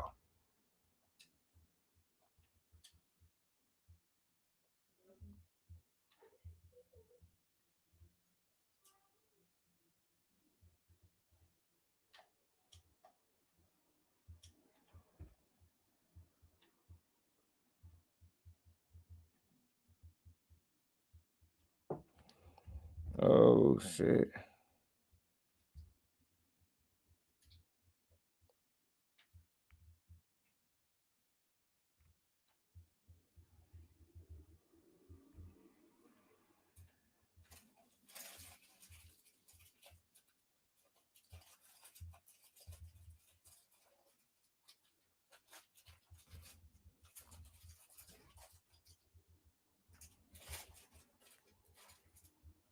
Oh shit. My bad, y'all. I was just reading something somebody sent me. My bad. Damn, I just want to make sure I'm getting that right. Dev's like 154 pounder right now. Right there is crazy. He look ripped, yo. Bro look big, man. He looks solid. He looks solid, man. Bad. All right, bad.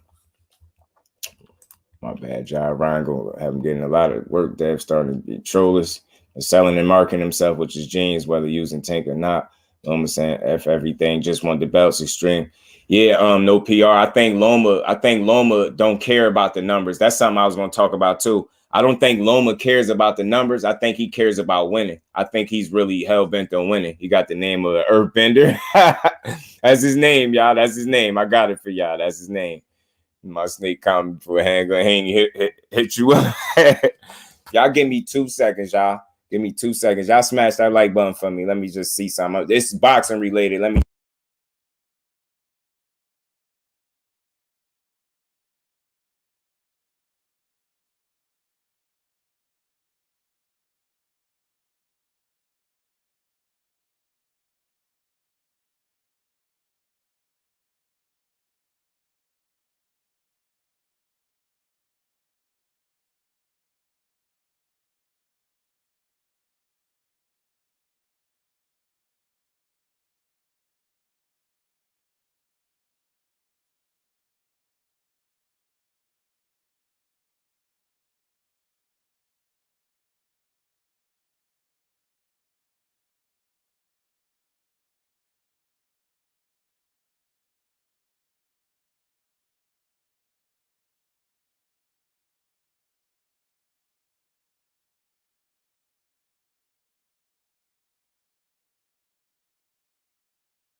Earl, we would like to fight your fighter, and I believe you'll stop him in the 3rd round. So what's up? Do you want to fight or what? Please tell your coward ass guy to fight us, and I guarantee you we'll beat him. And if we put our whole purse up against his purse. What's up?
Right.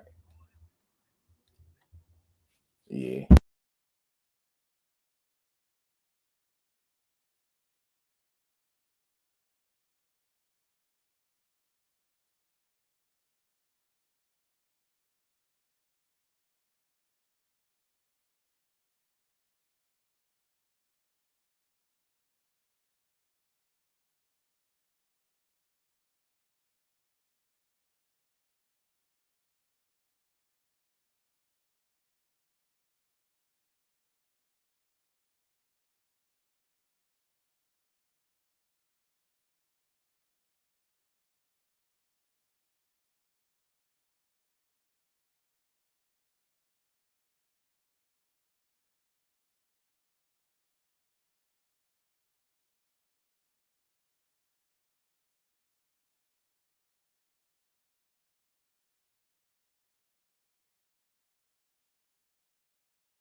My bad, y'all.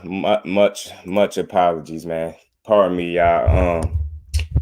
That was a call I was getting that was boxing related. That's some more news because we in here chopping it up. We talking about all these different fights probably happening, man. Pardon me, apologize everybody, man. Pardon me. I would never do y'all like that. But then that's crazy. What am I doing, dude?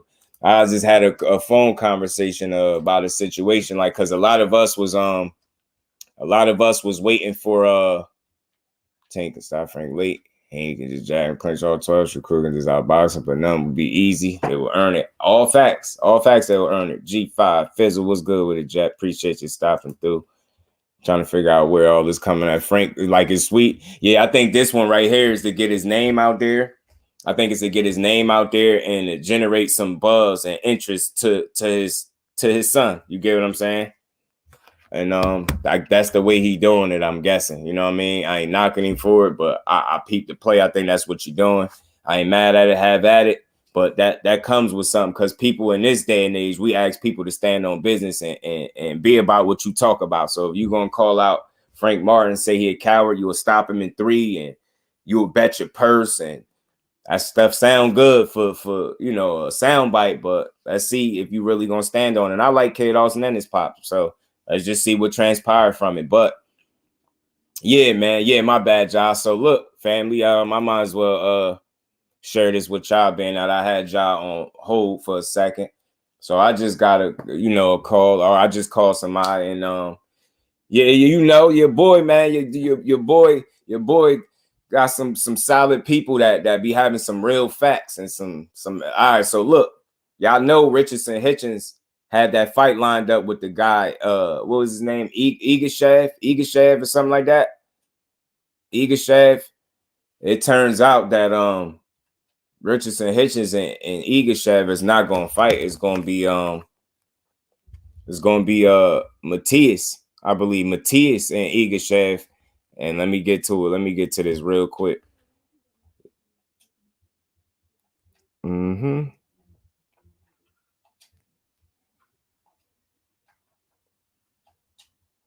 Yeah, so it's looking like bro might have looking like, I'm gonna just call it what it is. It's looking like Hitchens turned down the opportunity to fight Igashev that would have put him right in line for a title. So now that he's not fighting him, it's gonna be Matias, I believe, in Igashev that's ordered to fight. If I got all my information correct, which I think I do. So that's not looking good on Hitchens' part, because they're saying nobody wanted to fight that dude for the #1 spot or something like that. So when they say nobody, you know, Hitchens was in line for that fight. He's saying that he ain't turned down ish. Like he got a little bold, little mad, and you know, dude pretty much kind of checked him and let it be known. Look, you had information is out there, bro. You had to turn down a shot. And then somebody is saying that Hitchens tried to get a bigger fight or something like that, but you kind of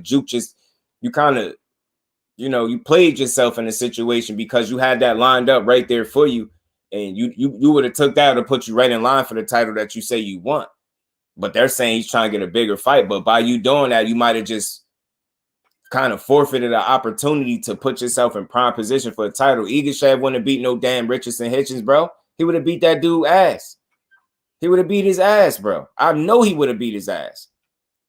I don't know. And I don't know. I mean, he's saying he didn't, but the information that's out there, it looked like he is, if they about to order Matias and dude, when you know that he had a shot at him first. So they bypassing and they like, all right, since nobody want to fight you for that spot, then we gonna order you and Matias.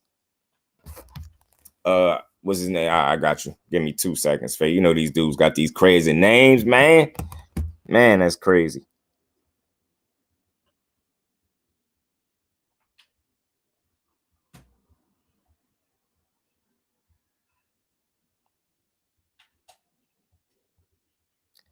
Man, yeah. That's pretty crazy right there. I didn't expect that. Matias winning that. Yeah, I think so. I think so too, though.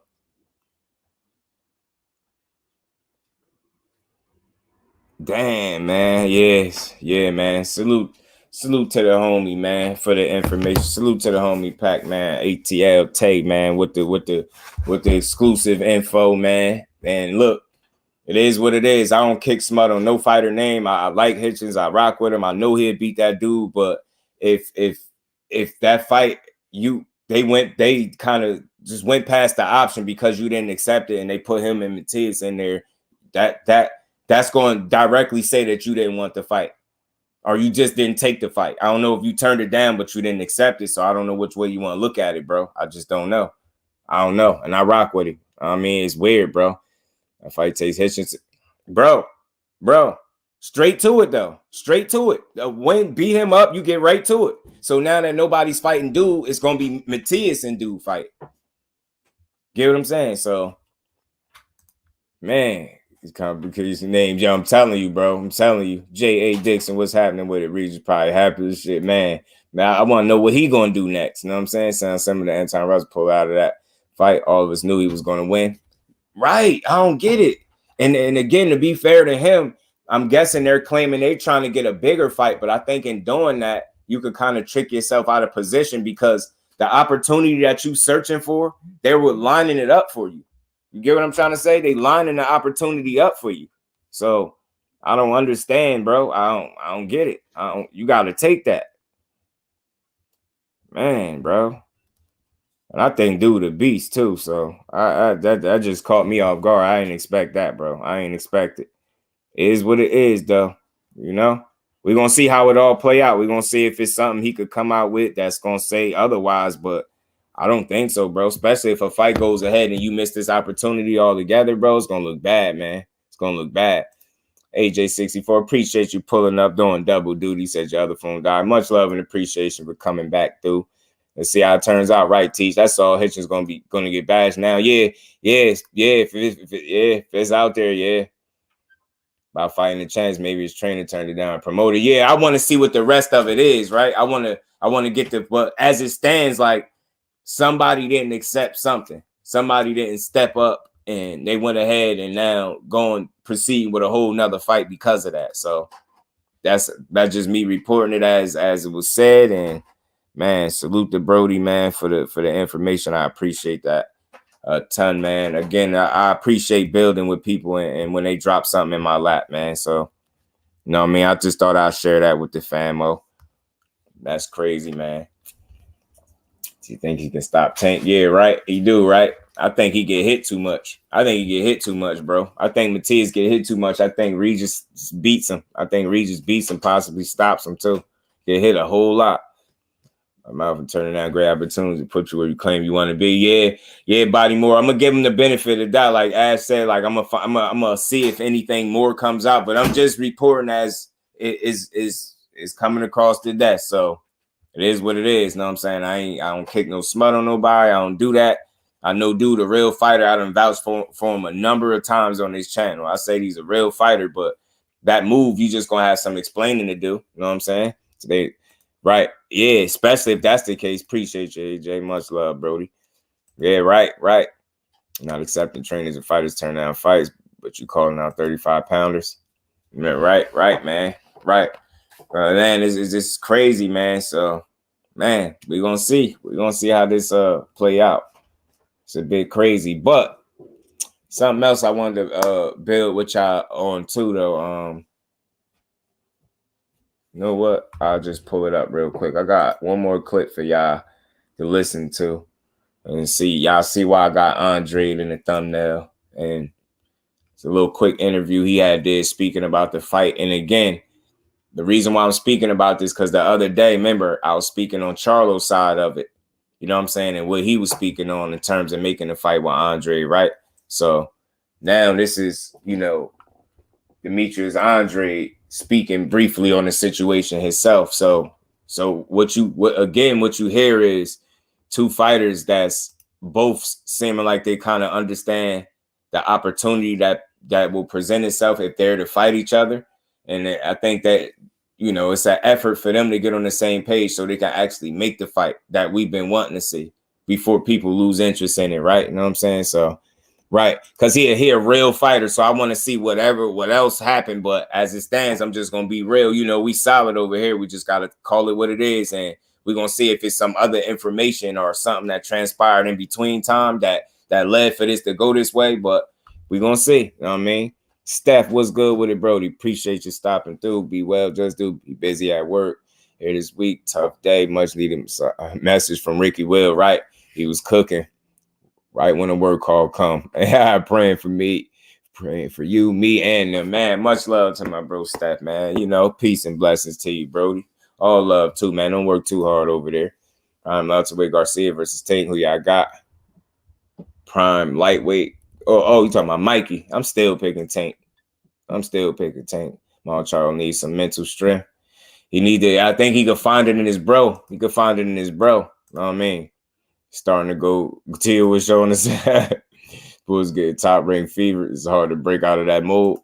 I feel you, man. I feel y'all. Nah, I feel you, but like he said, he's feeling better. He said he's happier than he's been in a while. So maybe that's gonna lead to him being closer to where he need to be to perform at the highest level. You know what I'm saying? But let me play this little clip real quick from DEMETRIUS Andre and him speaking about a potential fight with him and CHARLO. How likely do you think it is that that fight could happen? I think it's just being able to elaborate and build on, you know, what the conversation was, and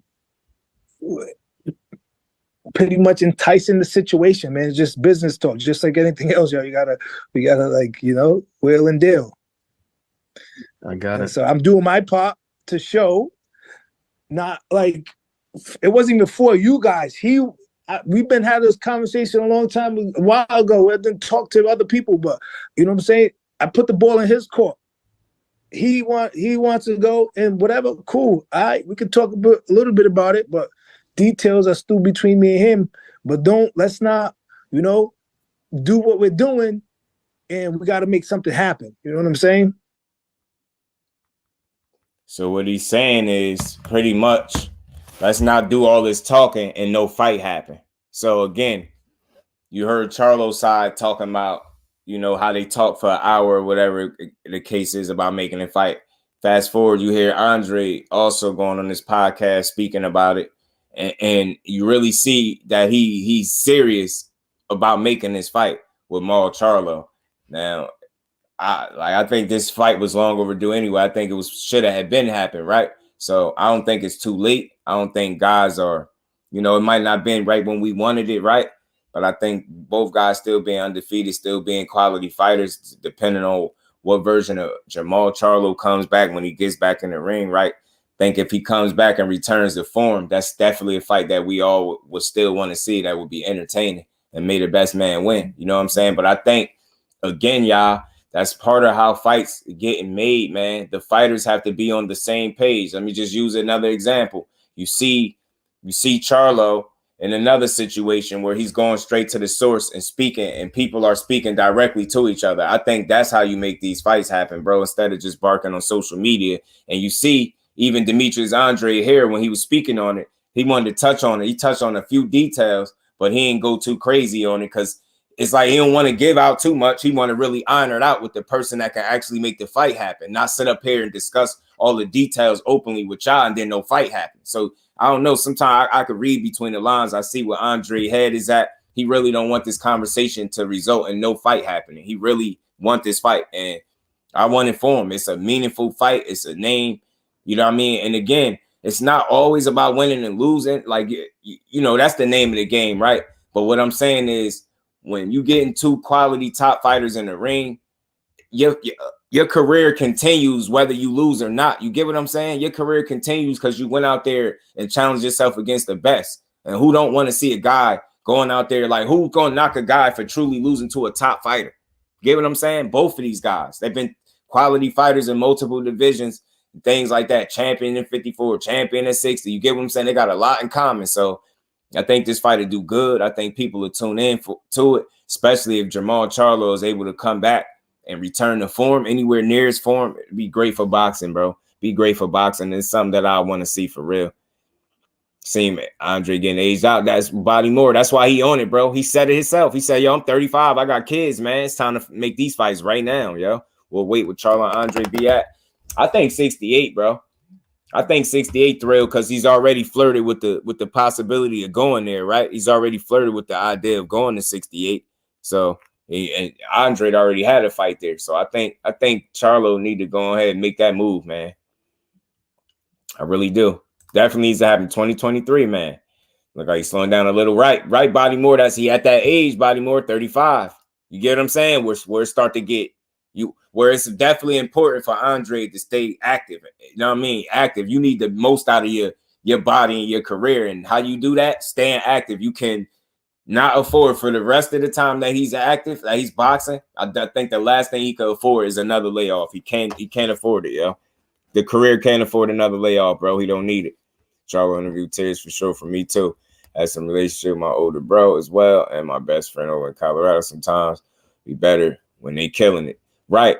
And again, I see, Steph, I know you watched that and you got from it a lot of what I got from it. Like, some people still, like, they still knocking the guy. I don't, man. I look at that situation different, man. Look, he trying to get himself right, man. Especially when he said that bit, like, yo, you think I want to be out for 2 years? You think I don't want all them belts?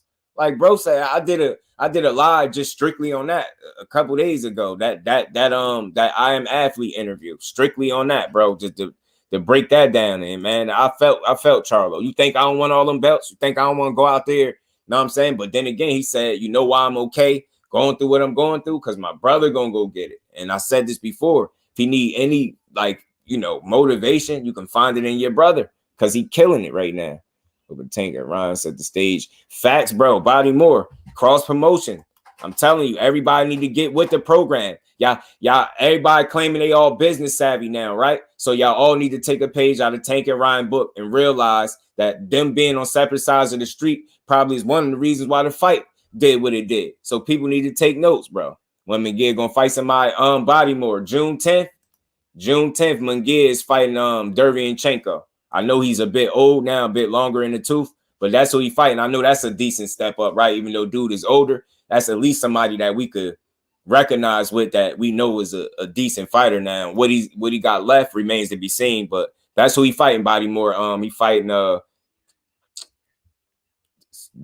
Sergey Derevyanchenko June 10th, and he told Charlo he'll see him in September. So I like it. I like all of these potential fights. Whichever one of them present themselves first, as long as it's a top fighter or a quality fighter fighting a quality fighter, I don't care who gets to who first. I really don't have no pick when I'm seeing a real good fight. I don't care, as long as it's a great fight and it makes sense. Salute to everybody in the building. Y'all punch the like button one time for me, man. I don't want to see more until he's right. Me too. Son of God, salute family. 5-star boxing talk. We on the job, bro. Appreciate you. You know, it's right gonna be never worst cut outing since being superstar. It's quiet. It's very quiet, bro. It's very quiet. And he really got to knock this dude out. He got to salute to my bro, the son of God. He got to knock this dude out. Big fish in that part. Good stuff, dude. I was largely surprised by everything. Eventually, the truth always surfacing when it does right. And you just see you able to level with him in a different way. You like, man, that dude just human as hell, going through something, needs some time to get his mind, his situation, and his life right, and then get back to it. You know what I'm saying? And I for one, I'm rooting for him, man. I hope he come back with a vengeance, man. I want to see Charlo come back on his A game, man. I really do. I'm getting 40 plus, and Dirt 40 will be the best on his resume. Absolutely, bro. Absolutely, Derevyanchenko will be the best. But I like, you know what I like, Body more? I like to see you in September bit to Charlo. And I like that Charlo go to De La Hoya and say, make the fight. I like that. Make it worse. Jamal got weak energy now in his gym. My great Poupon Eddie's buck. Man, I'm rooting for my boy Mike Jones. Salute, family. Appreciate you pulling up. Zach B. Salute to you, Brody. How you feeling, man? Appreciate you stopping through, Golden Boy. Undefeated 16-0 fighters with literally not one A-level fighter. Yeah, they be bugging. I Body more. I read an article, man. Yeah, Canelo fighting this weekend, Mike, and it's like I keep trying to speak on it here and there, but it seemed like nobody really interested in seeing this dude fight a guy that everybody feel like he gonna put the smash and beats on. You know what I'm saying? So I don't know really how to take it. You know what I'm saying? I don't know how to feel about it. A salute to my famo in the building. Y'all uppercut the like button one time, and we gonna just keep cooking for a bit. But yeah, Canelo is fighting. But yeah, I read an article saying they was gonna pad McGee's record to like 40-something before they put him in there with somebody. He should be around that number. And according to that article, if it was any like if that was accurate, which is starting to seem like it is, simply because they reached that number of 40 plus wins. Now look, they Derevyanchenko, when he talking about Charlo in September, that would be right on par with what that article said when I read that a couple months back. When they said that it was basically saying they padding Munguia's record, getting him to a certain number, 40-something before they throw him in there with somebody. It seemed like that's what they doing. Now he's getting in there with Derevyanchenko June 10th. I think that's a measuring stick. If he looks extremely well against him, I think they go into a Charlo fight, or, you know, they go into a situation to make a Charlo fight extremely confident that he'll do well against Charlo too. So we're going to see. We're going to see, because I think Charlo could get the beat back by going in there and beating the hell out of him or beating his ass or something, beating him up, stopping him, anything. That loss to Tony Harrison changed Mel. By the way, it really did. He touched on for a second because they were talking so fast. That really set the stage. Credit to Mel for holding life down. Right, man. It made him better to me, man. It made him better. My interest this fight at all. This Ryder fight, yeah. It's how Canelo looks. Me too, Body Moore. I might still call it, man. I'm torn on it, man. I'm torn on it. But I might still do it. And one of the reasons why I feel like I want to do it is because I want to see what the numbers do in terms of like I want to hear what their numbers did, and I want to see like who would really tune in and be interested. Like I just want to see it. You know what I'm saying? Mel turned into a demon with that loss. Absolutely, bro. Salute to my bro AJ Pack in the building. Canelo gave 8,000 tickets away. Supposedly not selling value rare, but I don't know. I don't doubt it, Queen, Miss Joette. I don't doubt it. I don't doubt it for 1 second. I don't doubt it for 1 second that he had to comp or give away some tickets to fill the arena up, because again, people are gonna get tired of the same old song and dance. Now you're gonna have those people that don't care who you fighting because they get to see their guy knock somebody out, right? But then you got a lot more people that's like, hold on, like we gotta pay for this. You get what I'm saying? And you telling me you fighting a guy that lost to, I think, 4 different people you beat already, didn't he? John Ryder got like 5 losses. I think he lost to like four people that Canelo already fought. You get what I'm saying? People are tired of that. That man getting a shot at undisputed. Just think about, let's put this in perspective right here. John Ryder is getting a shot at undisputed before David Benavidez is. And he got 5 losses, and 4 of them, I believe, if I'm not mistaken, was to guys that Canelo beat. But you think people want to pay money to see you have another sparring match, and we just watched you do it with Triple G? Telling you, man, I think the boxing world is growing tired of this dude, and the fans are too. It's like, all right, bro.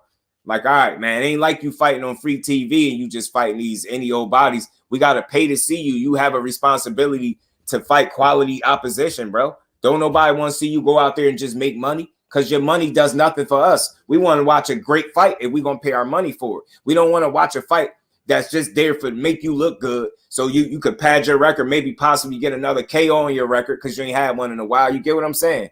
Like, that it's weak, man. You see the play. Think about that. I want people to understand that. He's fighting a guy with 5 losses. I think 4 in which is where Canelo beat, you know what I mean, opponents that he beat.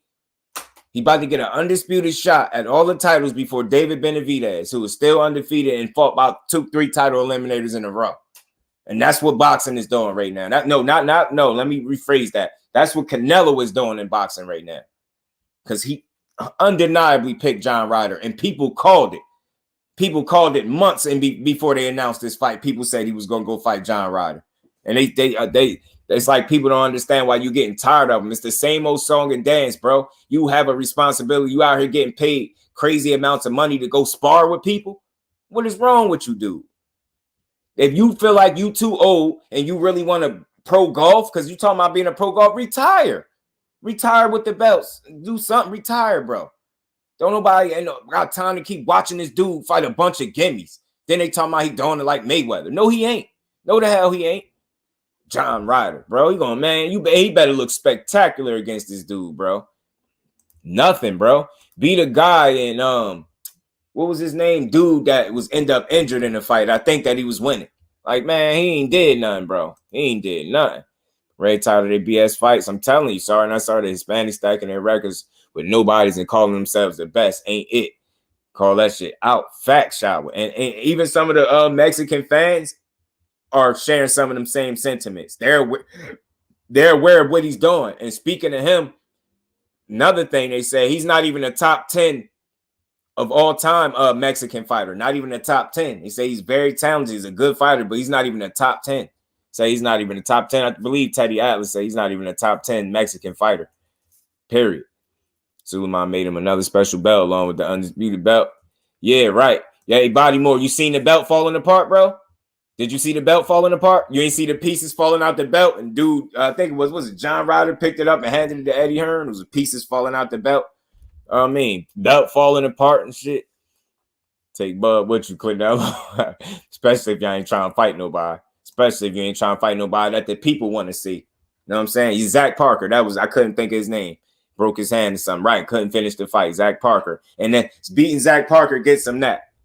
But losing to 4 opponents that Canelo already beats gets you an undisputed fight. And Benavidez still over there sitting. And they talking about stop chasing Canelo and fight Morrell. He shouldn't have to chase him to begin with. He should have been got the shot and the opportunity.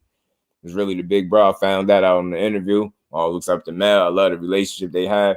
You know, having a strong family around when you're down.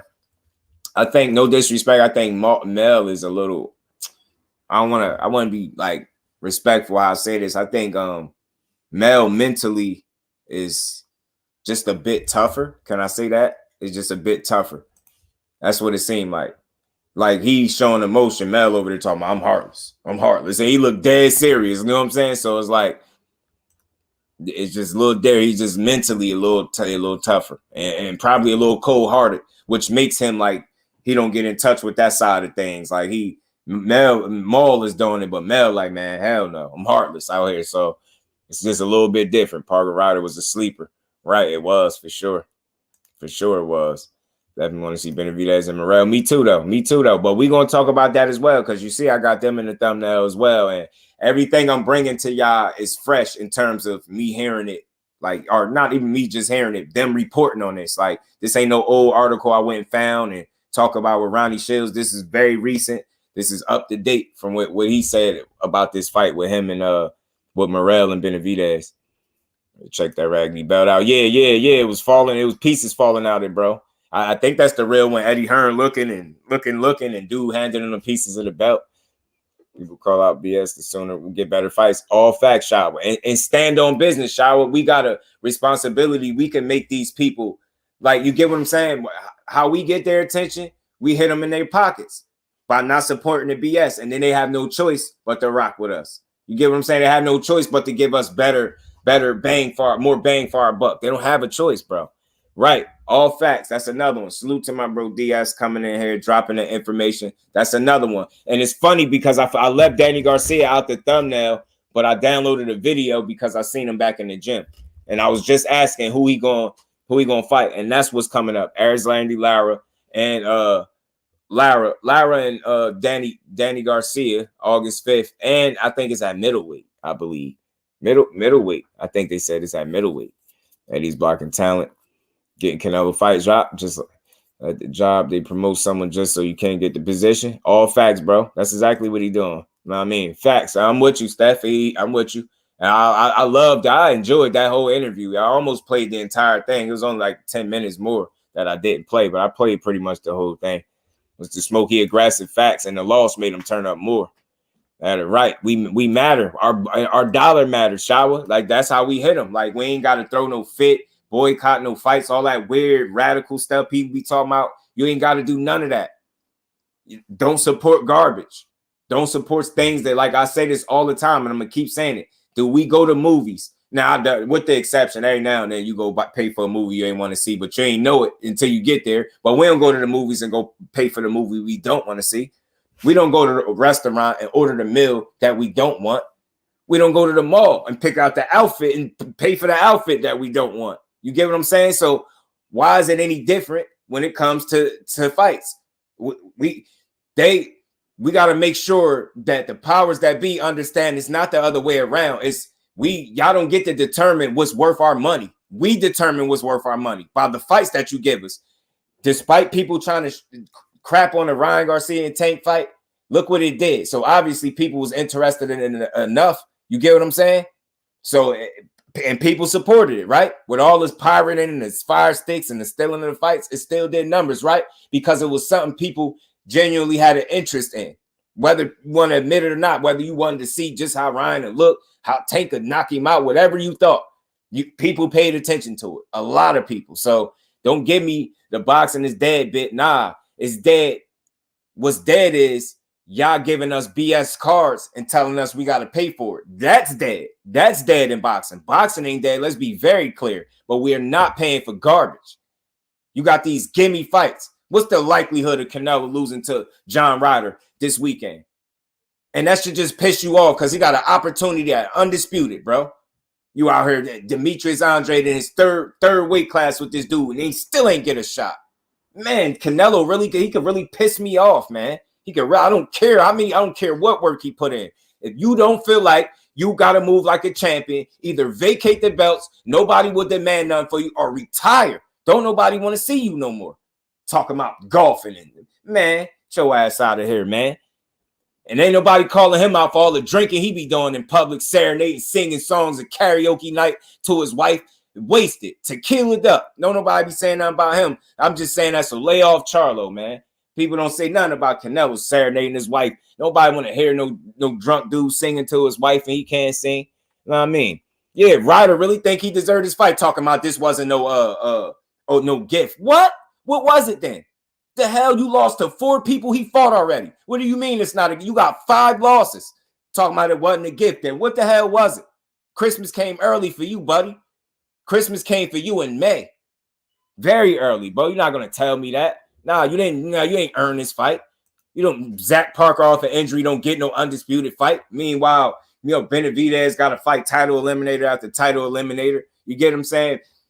Demetrius Andrade got to done chase your ass for 3 weight classes now, man. Get out of here with that. Cyber 7 Days, which came true. Bugs fired the coach. Salute to 7 Days Sports TV, the real one, the general, man. Salute to my bro, Mike Kirkland. Always showing love. 2 hours of good stress-free boxing talk. Thank you as always supporting, man. Putting that color in the chat. Holding your boy down, man. Much love and appreciation. That's what I aim to do. Stress-free over here. And let's just vibe out. Talk this good boxing. You know what I mean? And enjoy. And we ain't never got to box again. Well. I already been getting these bets, but now it's time for you to get your just due. Salute to my bro, Mike Kirkland, man. Appreciate you, brother. Much love and appreciation. Which Danny Garcia, Danny Garcia and Arizlandi Lara, August 5th, I believe, a middleweight. It's a middleweight fight. Yeah, man. As you be pissing me off, man, it's Canelo, man. He's something different. He could just piss me off instantly. I have to take it serious. He got to show up more than 2 days a week. I don't even know if he's gonna do that. So again, we can switch gears too, man. Salute to my bro Mike Jones, man. Much love and appreciation, man. Salute to everybody. John Pigeon. Oh man, she crazy. Right. You're right, Az. You're right. Entitled mentality. They all have it. From here in the UK, it's a disease. And you couldn't be more right, bro. Couldn't be more right. How y'all entitled in the sport of boxing, man? You got to take it, bro. You want it, you got to take it. You don't just get it. You know what I mean? Oh, this is not a gift opportunity. Yes, it is, buddy. Yes, it is. And you know how it's going to be a gift opportunity? Because when you go in there Saturday night and you get your ass beat from pillar to post by Canelo, know what I'm saying? By Canelo Alvarez, you're going to see just how much of a gift opportunity it was. We're going to see. And then you got Eddie Hearn trying to, like we don't know you're a whole snake and a promoter talking about, John Ryder, he's weirdly confident. Yeah, he's weirdly confident. He ain't playing with house money. He ain't got nothing to lose. Nothing. He already lost 5 times, and 4 of the losses was to people Canelo whooped ass on. Yeah, he ain't playing with house money. He about to go get the biggest bag he ever made in his career. You think he care? He might go out there and try to win the fight, but he gonna go out there and get smoked. He's not winning, bro. He's not winning. You know what he think this is, bro? And wait, now I want Lara to win. Yeah, he playing, man. But I was just about to ask about Danny Garcia because I downloaded a video clip and I was going to ask about him. And it's funny that I still got the clip, I believe, too, in my joint. BYR putting it on folks' ass. I'm telling you. Nah. Somebody just made a comment about him saying that he wanted the Bucks to fire the coach. And I just saluted the general 7A. Salute to the famo. Y'all punch that like button. You ever seen the video of Canelo drunk, slow dance, all creepy with his daughter? Yup. And another one where he was drunk singing to his wife or something like that. Yup. It's a little weird, but nobody, they just let him slide, dude. They be on Charlo Hills, man. Nah, we gonna keep the same energy, bro. When he drunk at karaoke night, singing in front of countless strangers, don't nobody have a problem with that. Out here embarrassing folk, you know what I'm saying? Out here tequila'd up. You know what I'm saying? Oh, what's the joint that Conor McGregor got? A proper what is it? Proper 12. I don't know what it is. I don't drink. It's something. He seemed like Canelo making his farewell tour. I'm telling you, AJ, that's what he doing, bro. That's what he doing, AJ. And he think people ain't on to it. So you're gonna attach your name to Bevo name. Not only that, you're gonna make stipulations, and you're gonna just assume you know what we want and what we gonna complain about. So you're demanding that you fight him again at 75. You lost the first time. I don't care how much of a star you think you is. You lost. You shouldn't get the call. No shots. Like Bevo should be able to fight you at 68, beat your ass, take all them belts. Being that, and again, it'll be your own karma because you ain't trying to give none of the deserving people at 168 a shot. You just keep trying to jump around and make fights that nobody is asking for. I'm gonna say this, and I'm gonna say that. I said it before. I'm gonna say it again. Dimitri Bivol has always been a respected fighter within the sport of boxing, yo. But let's be honest, nobody asks, and when I say nobody, I mean nobody in here asks for him to go from 68 to 75, bother that Russian man, get your ass beat, then come back down here, fight G40 for the third time in a fucking 12-round pay-per-view sparring match. Then you turn. I said this, you was gonna get beat up by Bivol. Nobody asked you to mess with him. Then you go fight triple G40. You know what I'm saying? In a 12 rounds pay-per-view sparring match for money on the line. Then you turn around and you fight. You talk about some weak-ass injury. You had a minor surgery. Then you come back. You want a tune-up fight with John Ryder, who been getting his ass beat, you know what I mean, by all your previous opponents. You know what I mean? You giving this dude a shot at the belts and you think ain't nobody tired of you? Man, come on, man. You gotta be a damn super fan to really back anything Canelo is doing right now. That it really makes me sick, and people don't get it. It's like his fans are cool with just seeing him make money. Show me who's eating besides Canelo and his family off his checks that people are cool with just seeing this dude spar. He spars, yo, for money. 12-round sparring matches, and they be in there. Yo, I was falling asleep on live in the last Triple G joint. I'm dead serious. The last 3 or 4 rounds, I was falling asleep.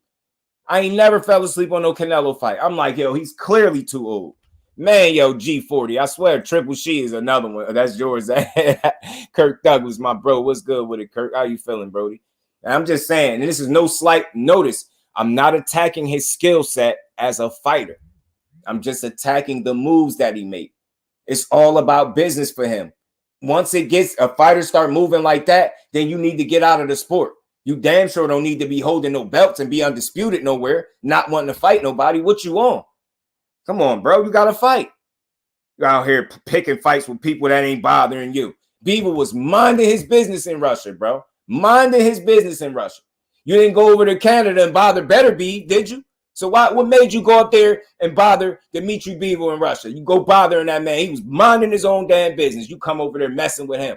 Get your ass beat. Then you come down here, give us a fight we don't want. Then you turn around again off a weak-ass injury, give us another fight we don't want. Now you trying to fight Bivol again at 75 after the whole world just watched him whoop your ass from pillar to post.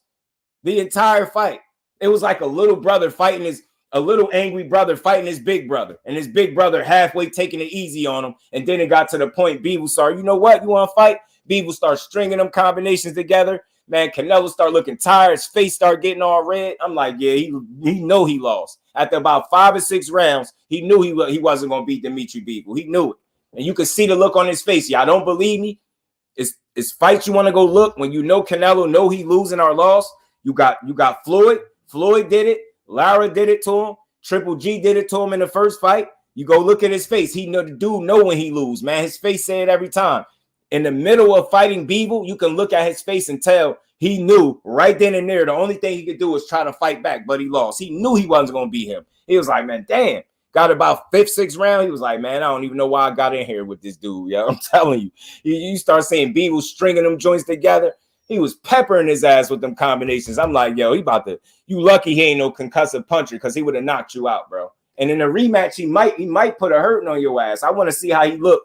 This is why I got to pay attention Saturday night. I want to see how he look. If he regressing, if he going to get a knockout, you better knock this dude out. A decision, that's like a loss for you. Dad said, nah, bro. Canelo Alvarez, Saul. I'm going to call you Saul. Your mama named you Saul. The people called you Canelo. Saul, you come out here Saturday night and don't knock out John Ryder, that's a loss. And I know it ain't going to outsell Tank and Ryan. That's another loss. So don't wear that bogus ass crown. Don't wear that crown in the ring, yo. I'm telling you, don't wear that crown.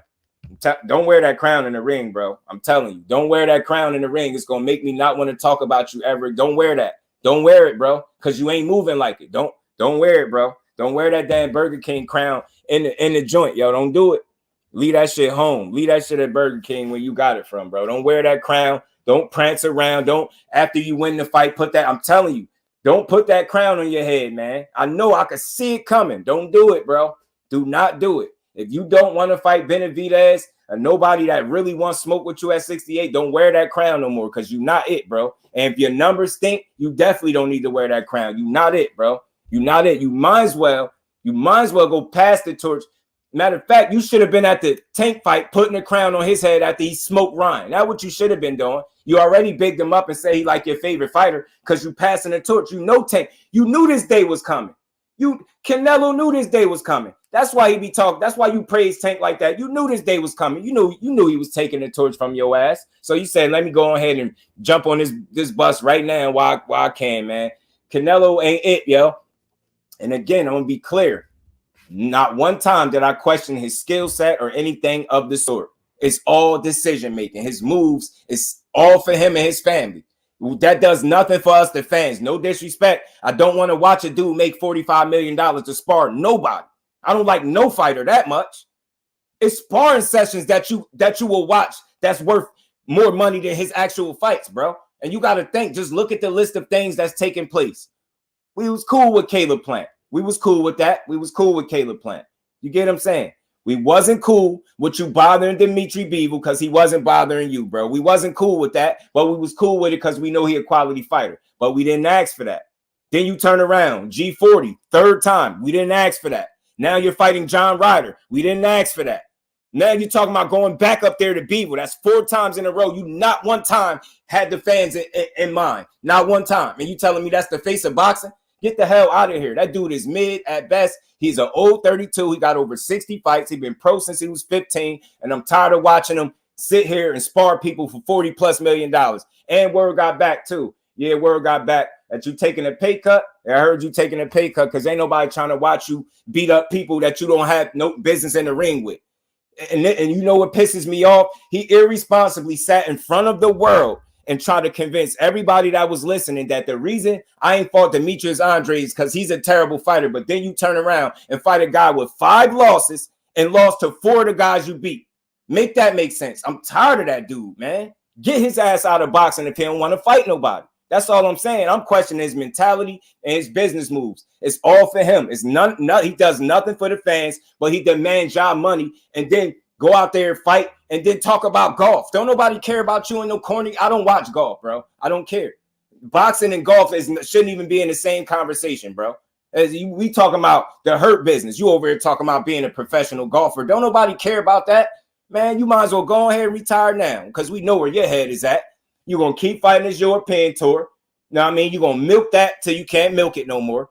I'm telling you, go bother Dimitri Bivol again. You're going to get beat up again. Styles make fights. You too small. You don't have the skill set to beat him. You don't. You lack the skills to beat. You would never beat Dimitri Bivol. Yo, never. I don't know what you're going to do. Grow an extra arm. It ain't shit you can do physically at 32 years old, 33, wherever you is now. That's going to beat Dimitri Bivol. You might as well leave that man alone. And again, he's trying to take another fight. And he wanted to be at 75, so he don't have to put his belts on the line. That's bogus activity, bro. That's exactly why you don't need people like him. He's making the belts insignificant because he's unwilling to challenge anybody that really should get an opportunity at the belts. That's why people be saying belts don't matter, because when it's attached to a bozo, you don't care about no damn belts. Who care about Undisputed at 168 since Canelo got them belts? Be honest. Don't nobody even care because you know he ain't trying to fight nobody. You know he ain't. You don't even care about the belts. Let's do the whole undisputed champion running up the whole other weight classes and fighting people, and I had no business fighting them. You dragged Gennady Golovkin up to 68 and didn't do nothing but punch him a couple times. Like you can't make this stuff up, yo. Y'all, I'm sorry. No disrespect to that dude. He been boxing a long ass time. If he ready to retire, he should just go ahead and call it a career, bro. No disrespect to him. He got a lot of names on his resume. Just ride off into the sunset. You and them silk ass pajamas, bro. Know what I'm saying? You entitled, spoiled ass, redhead kid. That's what he is, bro. He done came over here, got rich, and they don't even want to pay it back by giving us good fights, talking about what he did years ago. We don't give a damn about that. Man, we don't care. The dude really bought up, he fought Floyd before. Boy, he fought you. It wasn't the other, he fought you and he whooped your ass. You fought Floyd. We don't give a damn. Fight Benavidez. Fight him. You gonna go bother Beaver, but you wouldn't dare step in there with. You ain't go to Canada. It better be backyard with that weird shit. Talking about chasing greatness. You want to chase greatness? Go after the most dangerous guy in the division, not the guy that you think you could knock out. And Beaver had something for your ass, didn't he? Had something for you. You ain't think he was like that. That's what you did. You ain't think he was like that. Yo, I'm telling you, this dude is bogus, bro. Salute to all the family and Bill. Y'all smash that like button for me. Major pay cut. I'm telling you, yo, premeditated wins, bro. These it's about to be a premeditated knockout on Saturday. And I'm telling you, don't knock him out. I'm gonna talk crazy. You better smoke his boots, bro. Literally, you better smoke this dude. You don't smoke him, you might as well leave it alone, bro. Don't fight no more, bro. Don't fight. Yo, we get nothing. He talking about you fought nobody. No, you're literally fighting nobody. No disrespect. You're fighting people that don't belong in there. And everybody be cool with it. So let me get this straight. You got a whole bunch of people that's cool with watching men make money that do nothing for him. You don't care if he challenges himself. Yeah, he made 40 million though. The spar and he got it off you? Nah, bro. Nah, man. Nah. Better take that shit somewhere else, man. Yo, you know what I'm saying? And yo, you know how you falling asleep, A1, when you ain't supposed to be falling asleep, you catch yourself, your heartbeat beating kind of fast. I was like, oh, I'm still alive. Y'all almost fell asleep, bro. And I'm not even lying. I swear I almost fell asleep a couple times. I'm like, bro, he ain't doing nothing. Hold on. It's good. I had to test it for you. Yeah, I was definitely falling asleep though. Right, he's stealing money. He's stealing money. Definitely stealing money. The zone using Floyd right now to promote Ryder fight. Are they? Nah, they bogus as hell for that, bro. Even attempt by Beaver. Yeah. I'm telling you, I'll be amazed. Yeah, Canada is amazing. Salute to Canada, man. Salute to the whole Canada. You know what I mean? But again, man, you just gotta Tank Wars gloves, though. Yeah, he did. I like his gloves. I don't dislike Canelo. I just want to be clear. I know I had a lot of energy for him. I don't like the way he moved. He can fight his ass off. Even though I feel like he's getting older because he's a little shot worn, well, over the 60 fights, but he can fight, bro. He really can fight. And I like the gloves. I even like the Canelo Alvarez, the CA. I like the logo. I like simple shit like that. I think the logo is dope. You know what I'm saying? I like him. I just don't like how he moves. He a buster. And again, I want to be very clear. My criticism was all on how he moves, not how he fights. Just how he moves. His mentality is a selfish one. It's become very selfish. And why I hold him to that standard? Because they always calling him the face of boxing. You got people saying he's still the face of boxing, not Tank. Nah, bro. He ain't looking like the face. He ain't moving like the face. He ain't fighting the faces. Like, I don't know. That's just a title right now. People trying to give him because they in love with the things that he did yesteryear. I don't care, bro. I don't care that he got beat up by Floyd. I don't care that he beat Lara and they robbed, or he lost to Lara and they robbed him. Like, I don't care. Triple G should have beat him in the first fight. The dude should have at least 3 losses on his resume. At least 3. Keyword almost. My ass actually did fall way to sleep and woke up like, man, just waste your time. I'm telling you, bro, it was hard though. It was, man. You know, I had some comments you might like. Oh, my bad, Brody. Like, but come on, yes, one. Draw with Charlo, David, perhaps Andre years ago, but nah, dog. Here we are, 2023. Right, Steph. Right. We could take Triple G's punch. He started daring for the blessings of being the face. WBC, David losing his belt, and just pure facts of his pay-per-view numbers. That's all facts. Salute to my bro, Steph, man. Appreciate you, bro. Appreciate you, man. And again, them 62 fights is coming back. Them shit's kicking him in his ass, bro. Them 62 fights kicking his ass, man.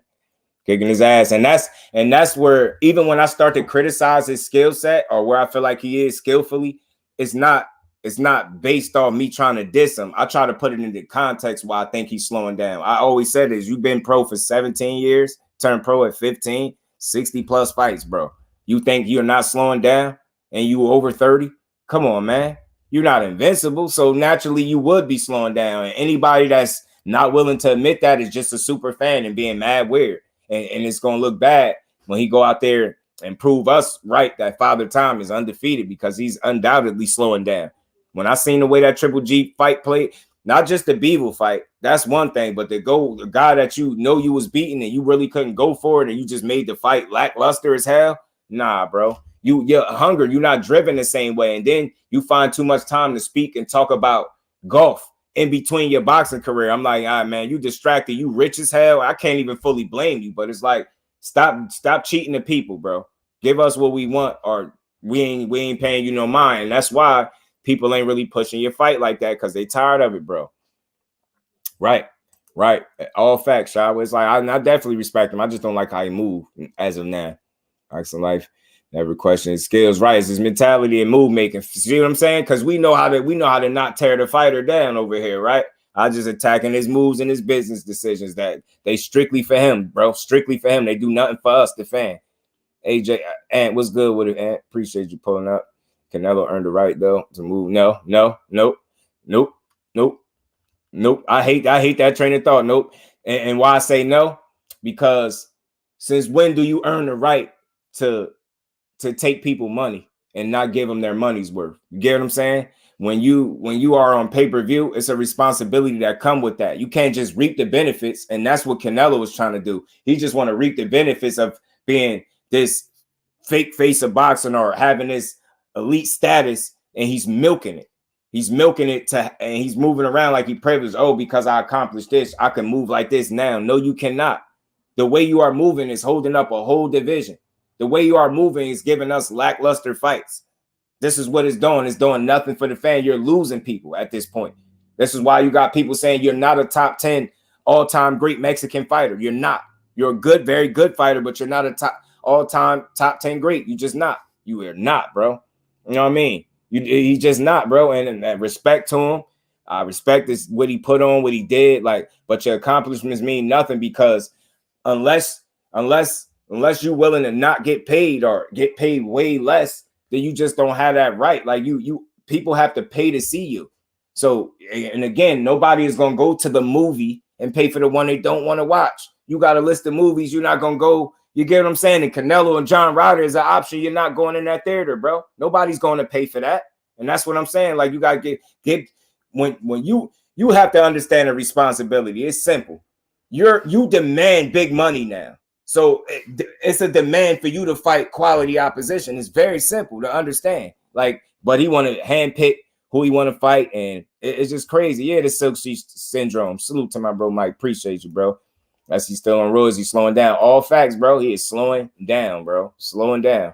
So that Benavidez called Caleb with a body shot. But he did what he had to do to keep finishing like the fight, like holding.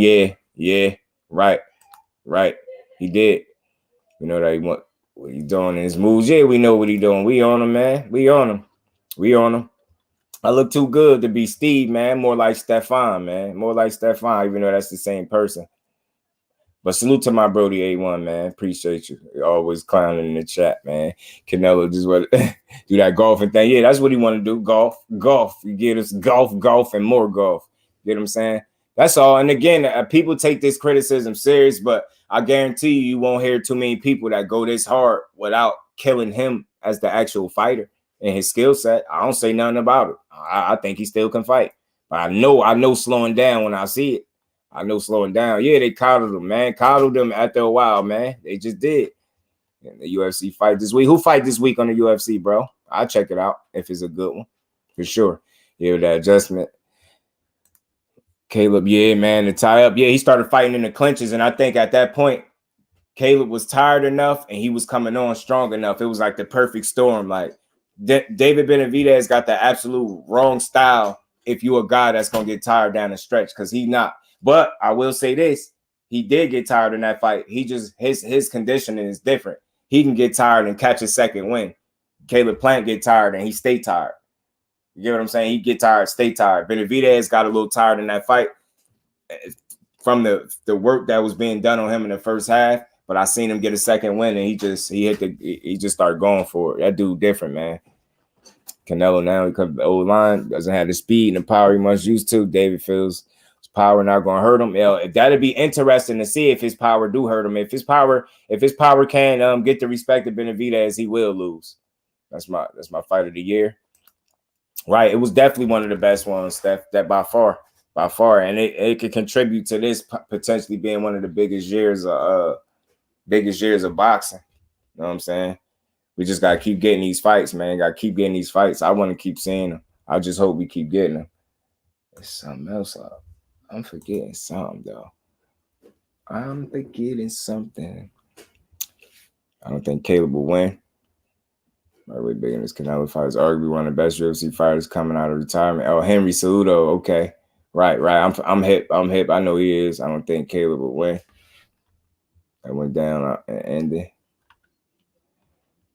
All the busted, weak ass line fans. Yeah, man. Man, them two dudes, man. Them some interesting dudes, man. How they make they rules and how they go about their business. Down in the ending, I think Caleb will win. Yeah, man. Look, the crazy thing is, and I know you can't change genetics. It is what it is. Caleb playing. I don't think it'd be a lack of him being in shape. I just think he do so much moving throughout the first part of the fight that he's just bound to slow down in back half of fights. I just think that's what it is. The man got every muscle you can need. I know he work out crazy. He seems to get tired down the stretch of fights, man. Phone anyway may take the cake though. Yeah, man. Still to be determined, right? With that Benavidez fight, I love to see it. Right. Now you just brought that back up. So yeah, speaking of that, David Morrell has been on record. He said he's 100% focused on fighting David Benavidez. Now, before, salute to Miss Joette, the queen, putting that color in the chat. Honestly, you couldn't pay me to watch the Canelo fight. Salute to the queen. Much love and appreciation. And we ain't never got a box again. Well, I already been getting these bets, but now it's time for you to get your JusDueBoxing. Salute to the queen, Miss Joette. Appreciate you.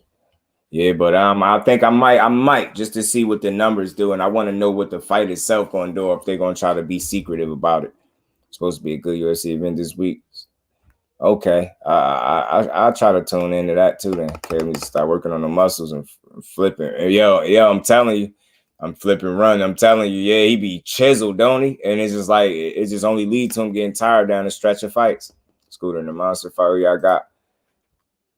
Yeah, I'm rocking with Scooter because that's who he gonna be in that ring. He gonna be Scooter that night. Scooter coming to whoop ass. And he gonna whoop it. He coming to handle business, man. So it works like really next. We'll see PBC is about making sure because the best fights do. Oh yeah, so look, playing style, just energy depleting style. You right on par. That's what I'm saying, Bobby Moore. That's exactly what it is to me, bro. So look, remember the pushback with the Morrell and Benavidez situation was people saying Ronnie Shields is saying he ain't ready, yada yada yada. Well, the article I just read before I went live today, Ronnie Shields is completely saying that he think that it's a good possibility that the David Benavidez and David Morrell fight could be next. He said he don't have an exact date on when, but he said he got a real feeling that the phone gonna be ringing real soon with that opportunity. And he with it. So again, Benavidez and Morrell is great. You know, the possibility of a Charlo, Andrade mixing it up. I think this could potentially could be one of the better years in boxing. And it can be the launching pad for us getting these other fights that we've been wanting for a while, man. That's where my mind is at. And I think this is how it's going. If you're just looking at it from I guess, the glass half full kind of thing. That's what I'm looking at. I'm seeing fights being like some fights that's been made. It's some fights that's coming up. It's some fights that's brewing, right? Give us these fights, bro. Give us these fights, man. Tank and Ryan should have motivated everybody who is anybody to make a big fight. If you are a popular fighter, a quality fighter, a top fighter, your sole purpose should be making the absolute best fight, biggest fight that you can make for the sport. That's what you should be doing. All these dudes. Yeah, I feel you. I can't understand constantly watching the fight, but us not so much. Yeah, I get you. I got you, Shaw. It's tough to me. I'm still like flip-flopping on it. You know what I'm saying? Happens with either Benavidez and Morrell. Do you think his fans are bad there to underestimate Canelo because, as I put earlier, he's an old lion? Yeah. I mean, underestimating anybody in the sport of boxing, a combat sport, a sport that you can't play, could be a grave mistake. I think it would be stupid. You know what I'm saying?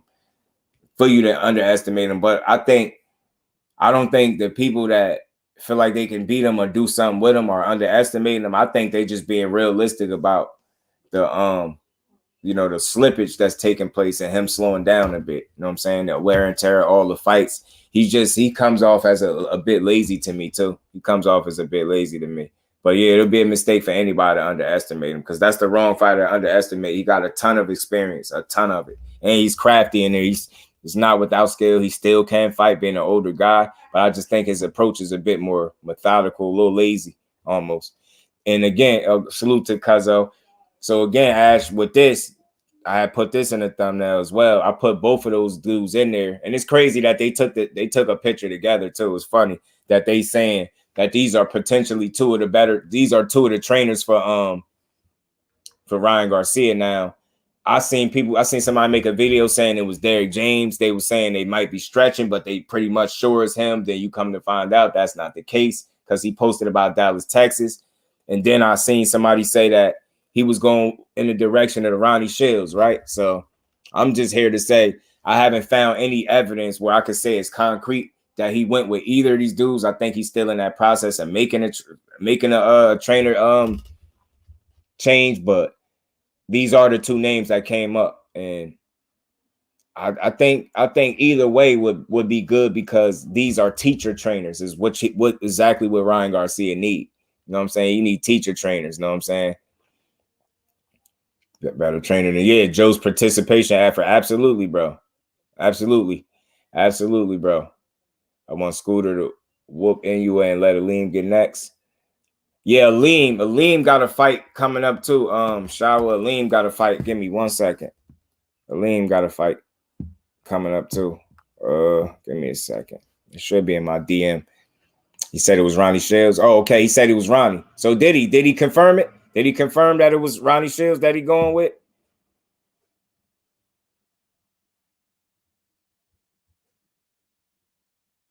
Give me 1 second. Raees Salim versus Sam Goodwin. Shawa. Raees Salim versus Sam Goodman. Final eliminator. For June 8th. So Aleem should be back in the ring June 8th against Australia's Sam Goodman, who's 14-0 with 7 KOs. And you know Aleem is 20-0 with 12 KOs. So he getting an opportunity, man. That's what I like to see because he deserves it. You know what I'm saying? I'm glad he getting his shot. So he did. He said it was Ronnie Shields. Okay. So I heard somebody say that if it was Derrick James, it wouldn't work. Derrick James wouldn't be able to help him. I kind of think Derrick James would be able to help him. Just think about what Ryan does do. You got, give him saying, you got a good hook, a okay right hand, right? Got some good power. You get what I'm saying? He got some things that Derrick James would definitely work with and improve 100% in my opinion. You get what I'm saying? He needs discipline, fundamentals. You know, he needs to prove from a technical standpoint, things like that. You know, repetitiously doing the right thing. Like in his camps, he's been doing the wrong things. And if he hasn't been, then his left hook, his biggest money punch would be a lot more effective than what it was. You get what I'm saying? So he definitely needs some real schooling. He need a real teacher. Ronnie Shields definitely can help him. Somebody strong-minded, like that's going to demand the most out of this kid. That's what he needs. You know what I'm saying? Goose is saying a lot of these wasn't said, but got paid. Yeah, facts. I'm excited for him too, though, Shawa. I like Raees Salim. Makes sense. So Ryan and Jamal can be closer together. That would make them stable mates, right? It would too. It's crazy. It would.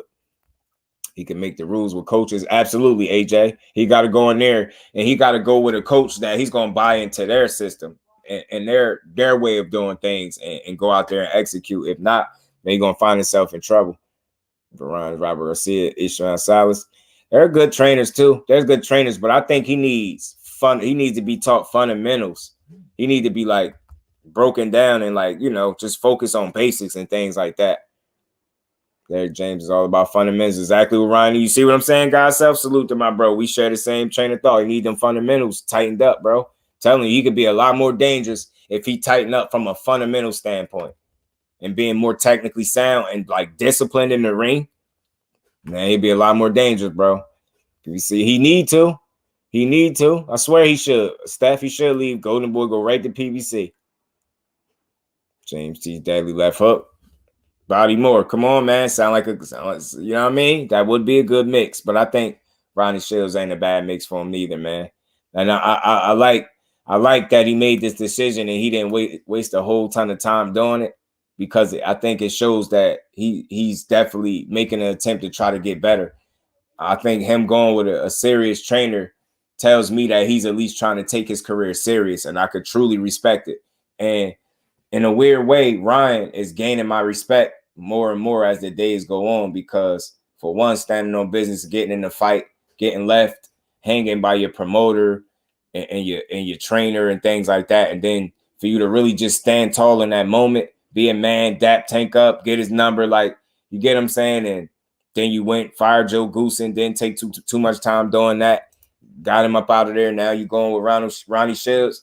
That's a serious trainer. That at least tells me that you're taking your career serious enough where you want to do well, bro. So again, he continuing to do little things, small things, and making these decisions that continue to gain my respect for him as a fighter. And I hope by him switching trainers and going to a Ronnie Shields that he actually takes it serious. You know what I'm saying? That's what I want to see. You know what I mean? Because I do think Ryan Garcia is talented, and who knows, you know, man, maybe with the right kind of schooling and discipline and training, maybe he wins some fights and work himself back to a rematch with Tank. You never know. You know what I'm saying? You never know. Right.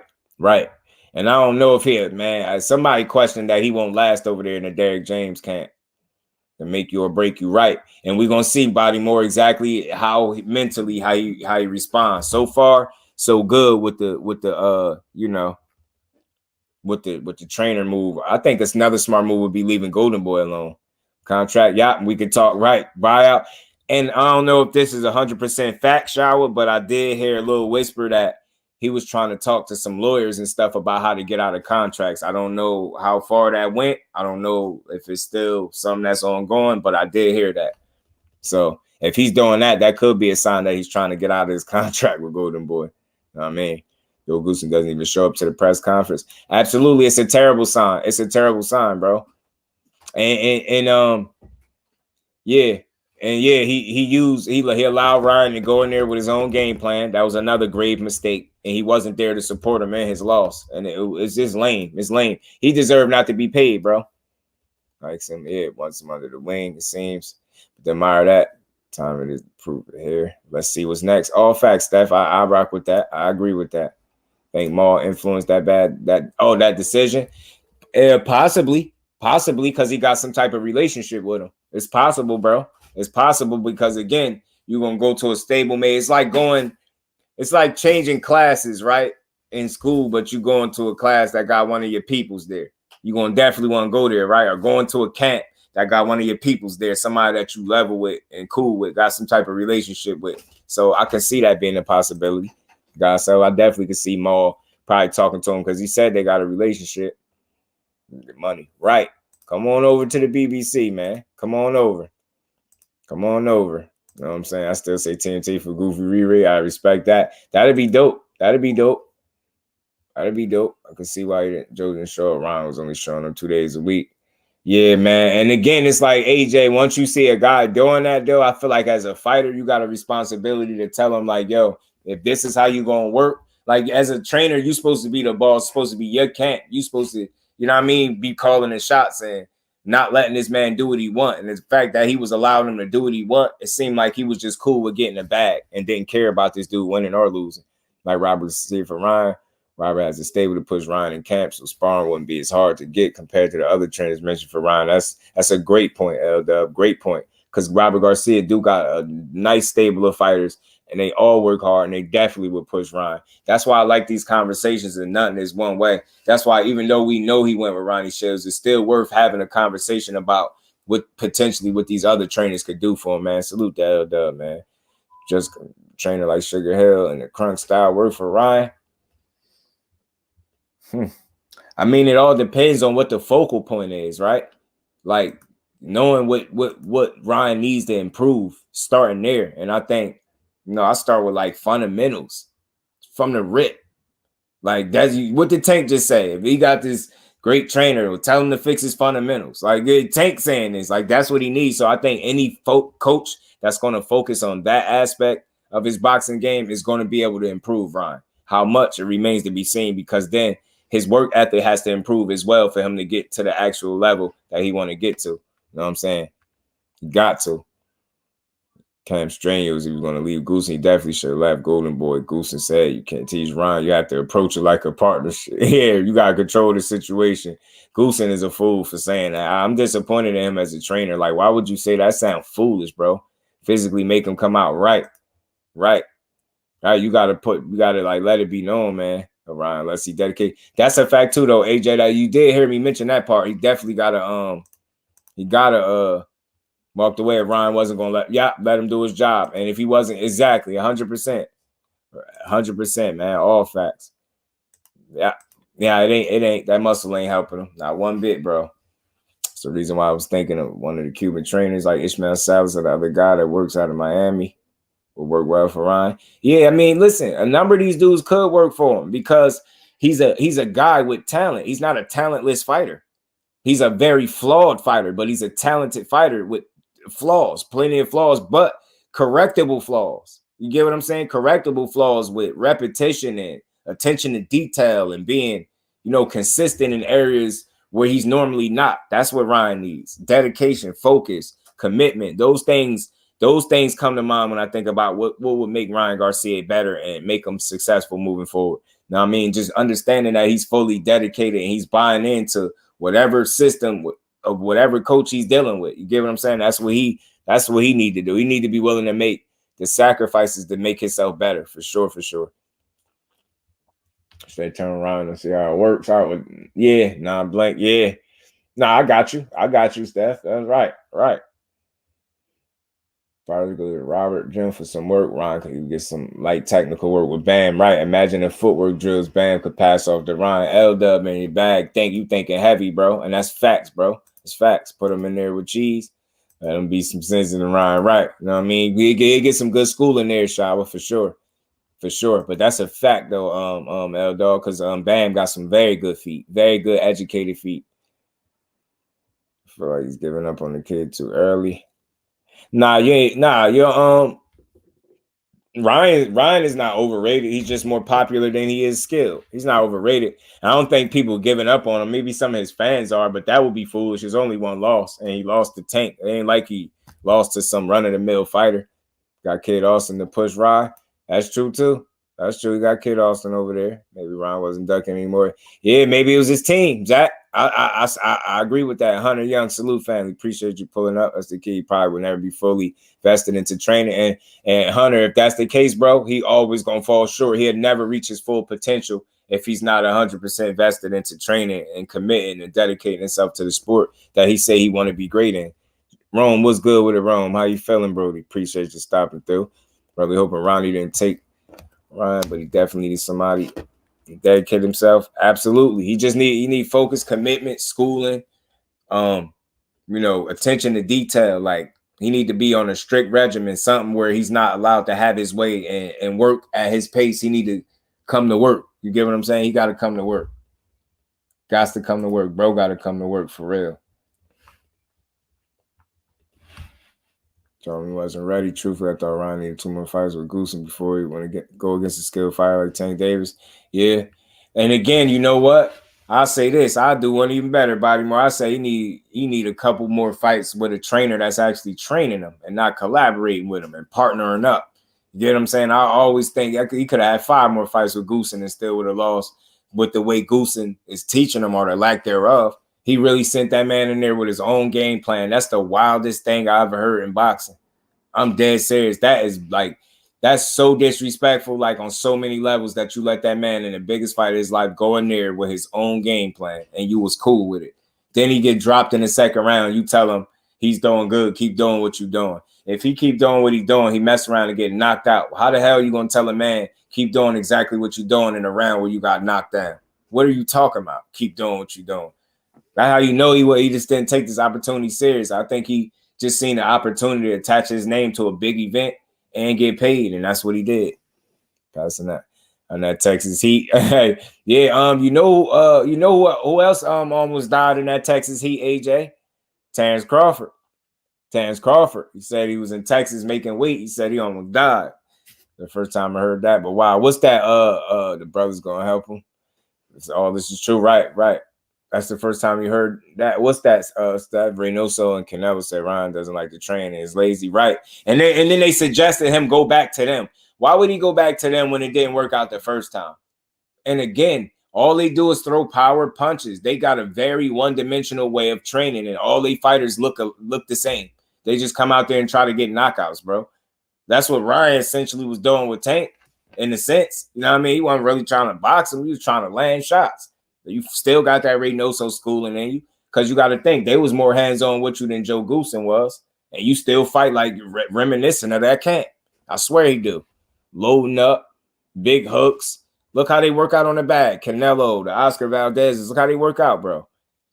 Telling you, they crazy. Beaver was putting it on his ass good too. Yeah, Beaver was stringing them joints together. AJ, like that man. It's always gonna be funny how he was stringing them joints together on him, man. He was stringing them joints together on Nello ass. That's why I always had this up here, and it's always gonna be funny. Happy Mother's Day. But did you see Canelo Alvarez lose? Trash. Oh yeah, you were running from Earl.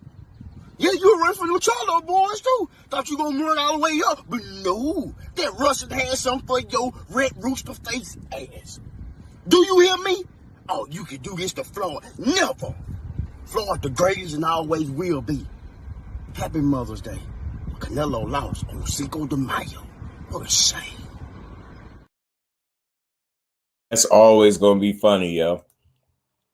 Bubba Dub is a fool, man. That's always gonna be funny. Right.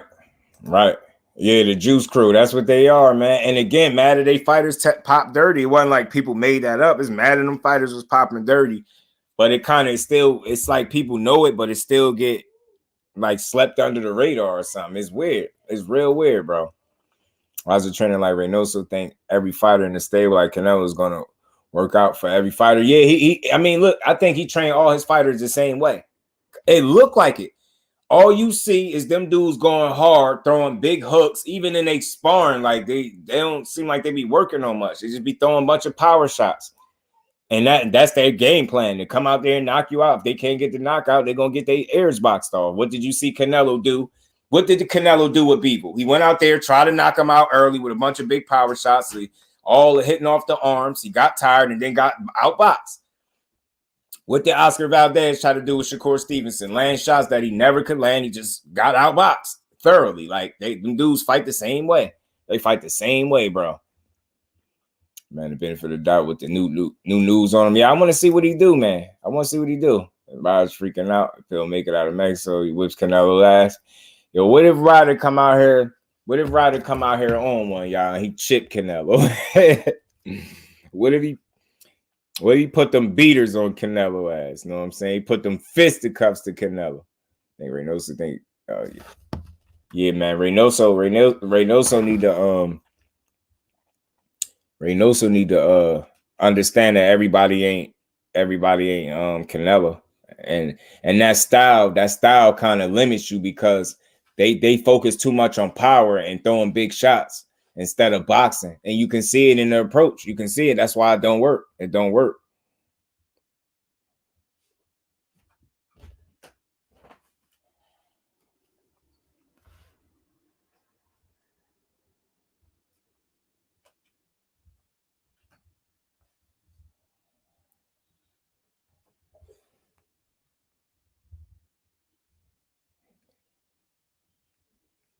My bad, y'all. Ryder with Canelo. I'll be pissed out there watching. Right. It's kind of shallow. It remind me of when I just assumed that Marquez in the fourth fight with Manny was gonna lose and get robbed on the cards. And I ain't watch it. And I remember like not watching it. And I woke up in the morning. I remember to check ESPN, like the first, like for the news. And I remember the picture loading up on my phone real slow with Manny slump laid on his face. Immediately, I can't express the disappointment I shared, realizing that I elected not to watch that fight, thinking I knew the outcome, and Manny got knocked out. I told myself from there, I'll make sure I won't make that mistake again and not watching no fight. You know what I'm saying?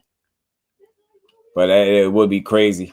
Paulie saying about Devin Haney. Yeah, he said Devin Haney was never tested. He said, and he was never tested because he didn't want to be. This is what Paulie was saying, and he basically was saying he fought a bunch of old guys that was in their rocking chairs or on their way out that Devin Haney did. And he said, like Lomachenko, he said, no doubt Lomachenko going to be the best fighter he ever been in there with, and it's going to be a real test for him.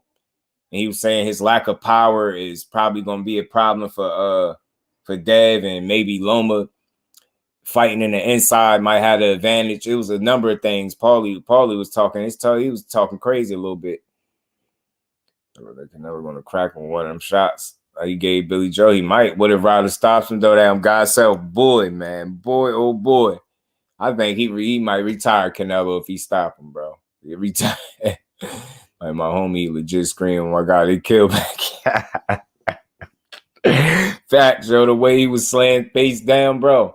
Bro ass was face down, man. Like it was bad. It was bad for Manny, man. It was bad, bro. He got stretched bad. He got stretched real bad. But man, boxing is continuing to be very interesting, y'all. It's a lot of little things going on, and I just hope that these conversations that's taking place result into fights. I look forward to seeing Charlo back in the ring when he right. I look forward to seeing, potential David Morrell challenge David Benavidez. I'm saying I look forward to seeing any of these cross promotion fights that can be made, because I mean, let's be honest, like I said before, no promotional company has all the stars. So I think the only way we get all the fights we want is other networks and promoters working with each other. It's the only way we're going to get everything we want, or most of what we want. I'm just saying, as a fan of Paulie Malignaggi, with all the stuff that he's been saying lately, I think he needs to start checking for CTE. I think Paulie just be hating. I think Paulie just like those. You know what? I don't even like to say hating all the time. I think Paulie just real outspoken, and he don't really care what he say. You know what I'm saying? I think once he stopped broadcasting as much, it seemed like his commentary changed. Once he got lost a job or whatever the case, it seemed like his commentary got different. Better Be versus Smith will be fireworks. Oh, Callum Smith, right? Better Be even Callum Smith. Who you got, LW? You think what chances you giving Callum Smith in that one, man?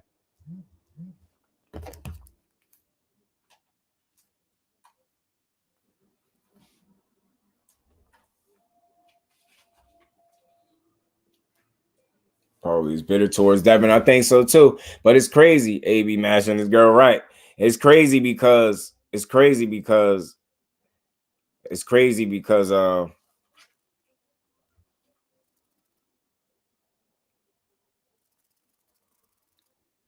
was praising him in one of these posts, calling Devin Haney him. He was saying Devin Haney is him.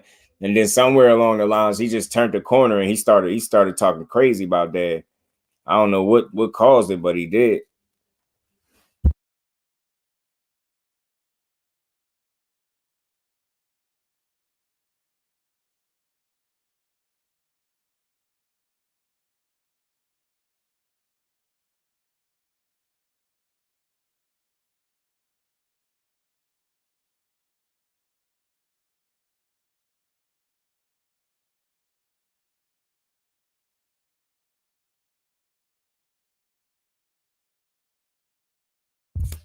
My bad. That was on me. I'll give Callum a good shot. He's dangerous off the counters, but I better be late 10 or 11. I think so too. I think he can get him late too. I got it 9 to 11. I see a knockout anywhere from 9 to 11, but I see it being later because Callum is a bit durable. He could take a bit of punishment, and he can box. But I just don't think he's gonna be able to keep Better Beeve off him. Better Beeve is like a bear with gloves, bro. I swear he is. He's like a bear with gloves. Like a whole bear with gloves.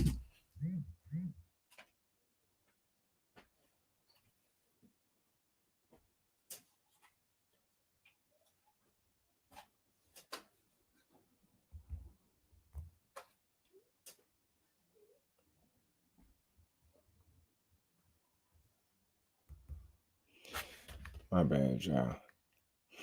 Then eventually the more veteran younger fighters, the Golden Board, realize they have to leave and go through another promotion to get the bigger fights. I mean, if they're paying attention, then yeah, eventually, like, because I mean, what happens is if you're on a network or dealing with a promoter that's not trying to get you the fights that you want, I mean, how else you gonna get them? You gonna stay put and deal with the BS, or you gonna try to make a fight?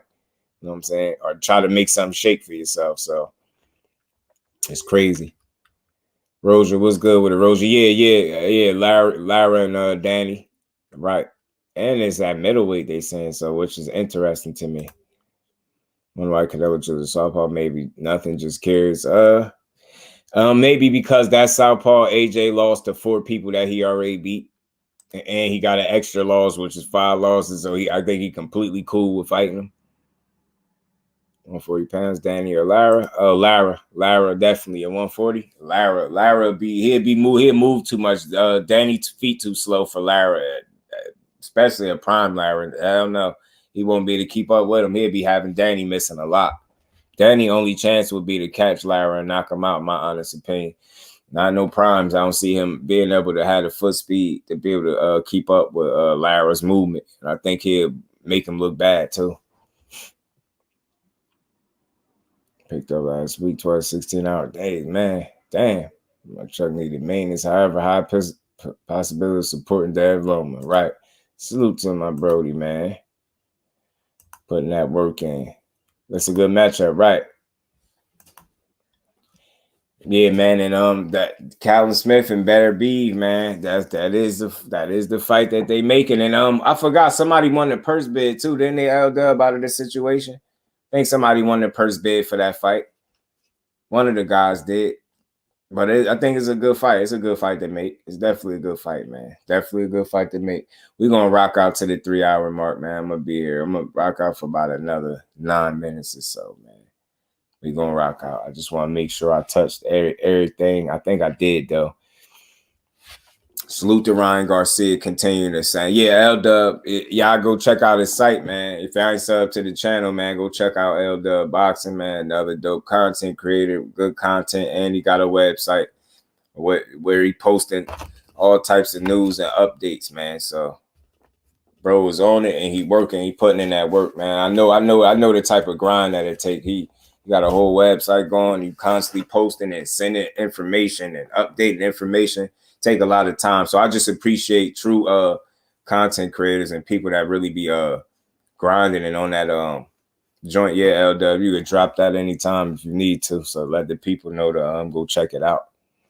It's the way he fights at 150. Bam Bam Rodriguez reminds me a little bit of Juan Manuel Juarez with more power. I just feel like he's a little more technical than those guys. A little more technical. I feel like those dudes were busier punchers, and he's not that he don't throw punches, but you know, he's just more technically sound than those guys. But he's definitely a good fighter. I like Bam Rodriguez, man. He's a real fighter. I had made a video a while back with Shakur Stevenson picking him to beat picking him in the bid to go challenge NUA and beat him in a couple years. Got a chance to meet Larry before, professional athlete for sure. I was surprised to see how well fit he is. Yeah, like Lara always been in shape, man.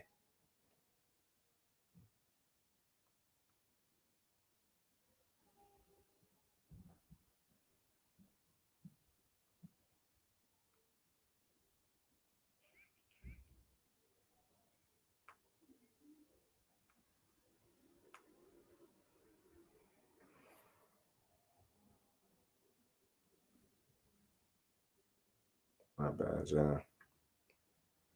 Yeah, but man.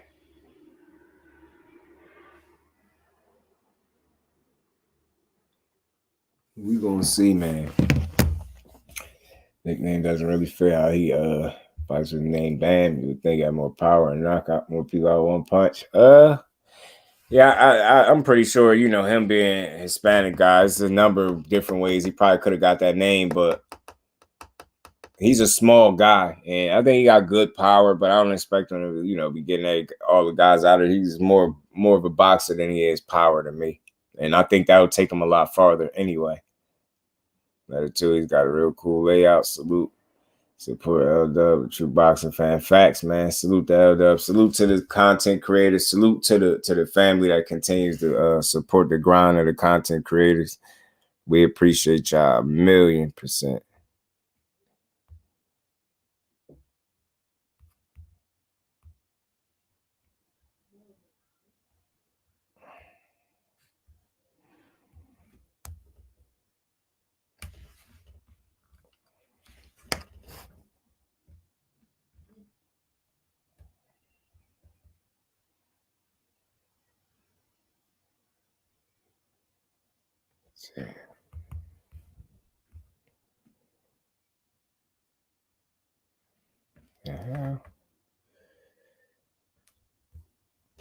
But yeah, man, just to wrap up with this last 5 minutes, who's your GOAT?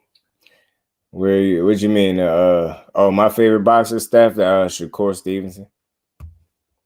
Shakur definitely hands down my favorite fighter in boxing today. For a number of different reasons, not just because he's from Jersey, but I like his mentality, the energy. I like his focus, his skill set, the work ethic and mentality. Hey, you know what I mean? I think he's a generational talent. And I've been watching him since he was about 16, 17. So ever since my cousin that know him put me on to him, and I've been locked in with Shakur since. Like the older fighters. Shit, yo, Floyd was definitely one of my favorite fighters. Are you talking about an older active fighter today? Old active fighter. But yeah, Shakur definitely my guy, man. But I really love boxing. I try to make sure I support all these dudes and call it as even as possible when I be talking this content, man. Because it seemed like it's so easy to fall into that trap of not giving people they just do. So it's like I think I approach all content with that in mind. It gives somebody they credit before I go off slighting them and stuff like that. But damn, Floyd was definitely my guy. But you talking about, I remember if you talking about old shit, Tyson got me into boxing. Tyson was the first guy I started watching as a youngin' growing up that I can remember people ordering the fights. I mean, we gotta talk about Shakur another time. I had words out. Yeah, we definitely could build on that, my man. Always, bro. It's nice though. Yeah. I know because I was talking about it yesterday. I was talking about it on a Black Grass podcast. Salute the Black Grass podcast. I was over there building on his channel, and I heard a lot of people making a big deal out of Shakur saying that he wanted to fight Jermaine Ortiz, but it's like he made a like he gave an explanation, and he also called out the media for making fake stories. And I know what story he talking about. That headline where they was trying to say he called Tank out or said something about Tank, and he didn't. He was talking about Jermaine Ortiz, but he also said, but me and Dev could fight right now. Me and Tank could fight. Like it's like people will hear him just say, oh, he heard him. He told you he want to fight Dev. He want to fight Jermaine Ortiz. Why do he want to fight him? It's like people don't, if he calls out Devin Haney, the first thing they say is it's a publicity stunt. He really don't want to fight him, right? So cool. If you want to run with that, cool. Jermaine Ortiz comes to his fight and say he's going to be the one to get Shakur Stevenson his first loss. And he say something responding to him about fighting him. And then they like, well, why is he calling him out? What is he supposed to do? And again, I'm going to say this to anybody that's pushing that he don't want to fight that bullshit. I'm going to call bullshit on it every time. I'm going to say this and I'm going to be done with it. You do not participate in the Olympics fighting the best of the best in the world just to become a pro boxer, get in boxing as a professional with the money on the line, and just all of a sudden decide that you don't want to fight the best in the world no more. Shakur comes from fighting the best in the world. That's all he know. So I tell people to at least consider that before you think it's a publicity stunt. Like just know when that time comes, he gonna hurt a lot of people's feelings, yo. He gonna hurt a lot of people's feelings. I promise you. If it's one fight that I'm for sure of, he gonna hurt some feelings when it come to them two. Man, they gonna be sick. And I'm gonna be like, I sat here and told y'all. I told you. Yeah, but we gonna definitely chop it up. Fight he did. Tyson was my guy. Tyson was my guy. Shakur is being built right now. Nah, I don't know. I mean, because the same could be said for everybody. The same could be said. All fighters get built, but I just think Shakur don't get enough credit for being the authentic fighter that he is. Meanwhile, Devin Haney is getting praised for fighting Cambosis. Shakur is getting killed for fighting Yoshino, knowing that Williams Zepeda, Pitbull Cruz, and so turned him down.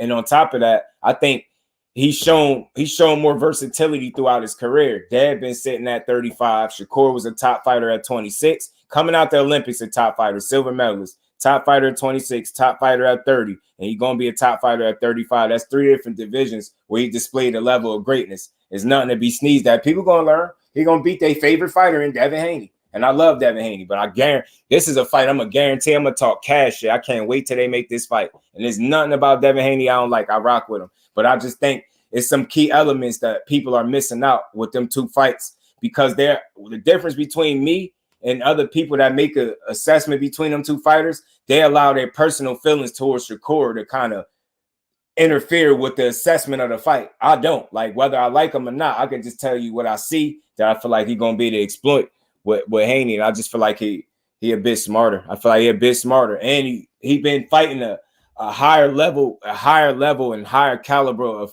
fighter since he been a jit. He been in the Olympics, where you don't get to choose who you fight. You fighting the best of the best all your life. That's all he know. And you get it. Then he become a pro. And if you look up and down his resume, I don't even think he fought a guy with a losing record. And a lot of people be like, oh, well, that still ain't nothing. You got to put context to it. It's like, it's crazy. Somebody told me Shakur Stevenson fought 20 nobodies. 20, all 20. And his 3s and 4s bother me. I like David locate. I don't know, elusive, but can't punch. Yeah, I like him. Now we talking about Shakur, but yes, works, man. Yeah, man. They great fighters, man. Both of them. I like them, man. I like both dudes, man.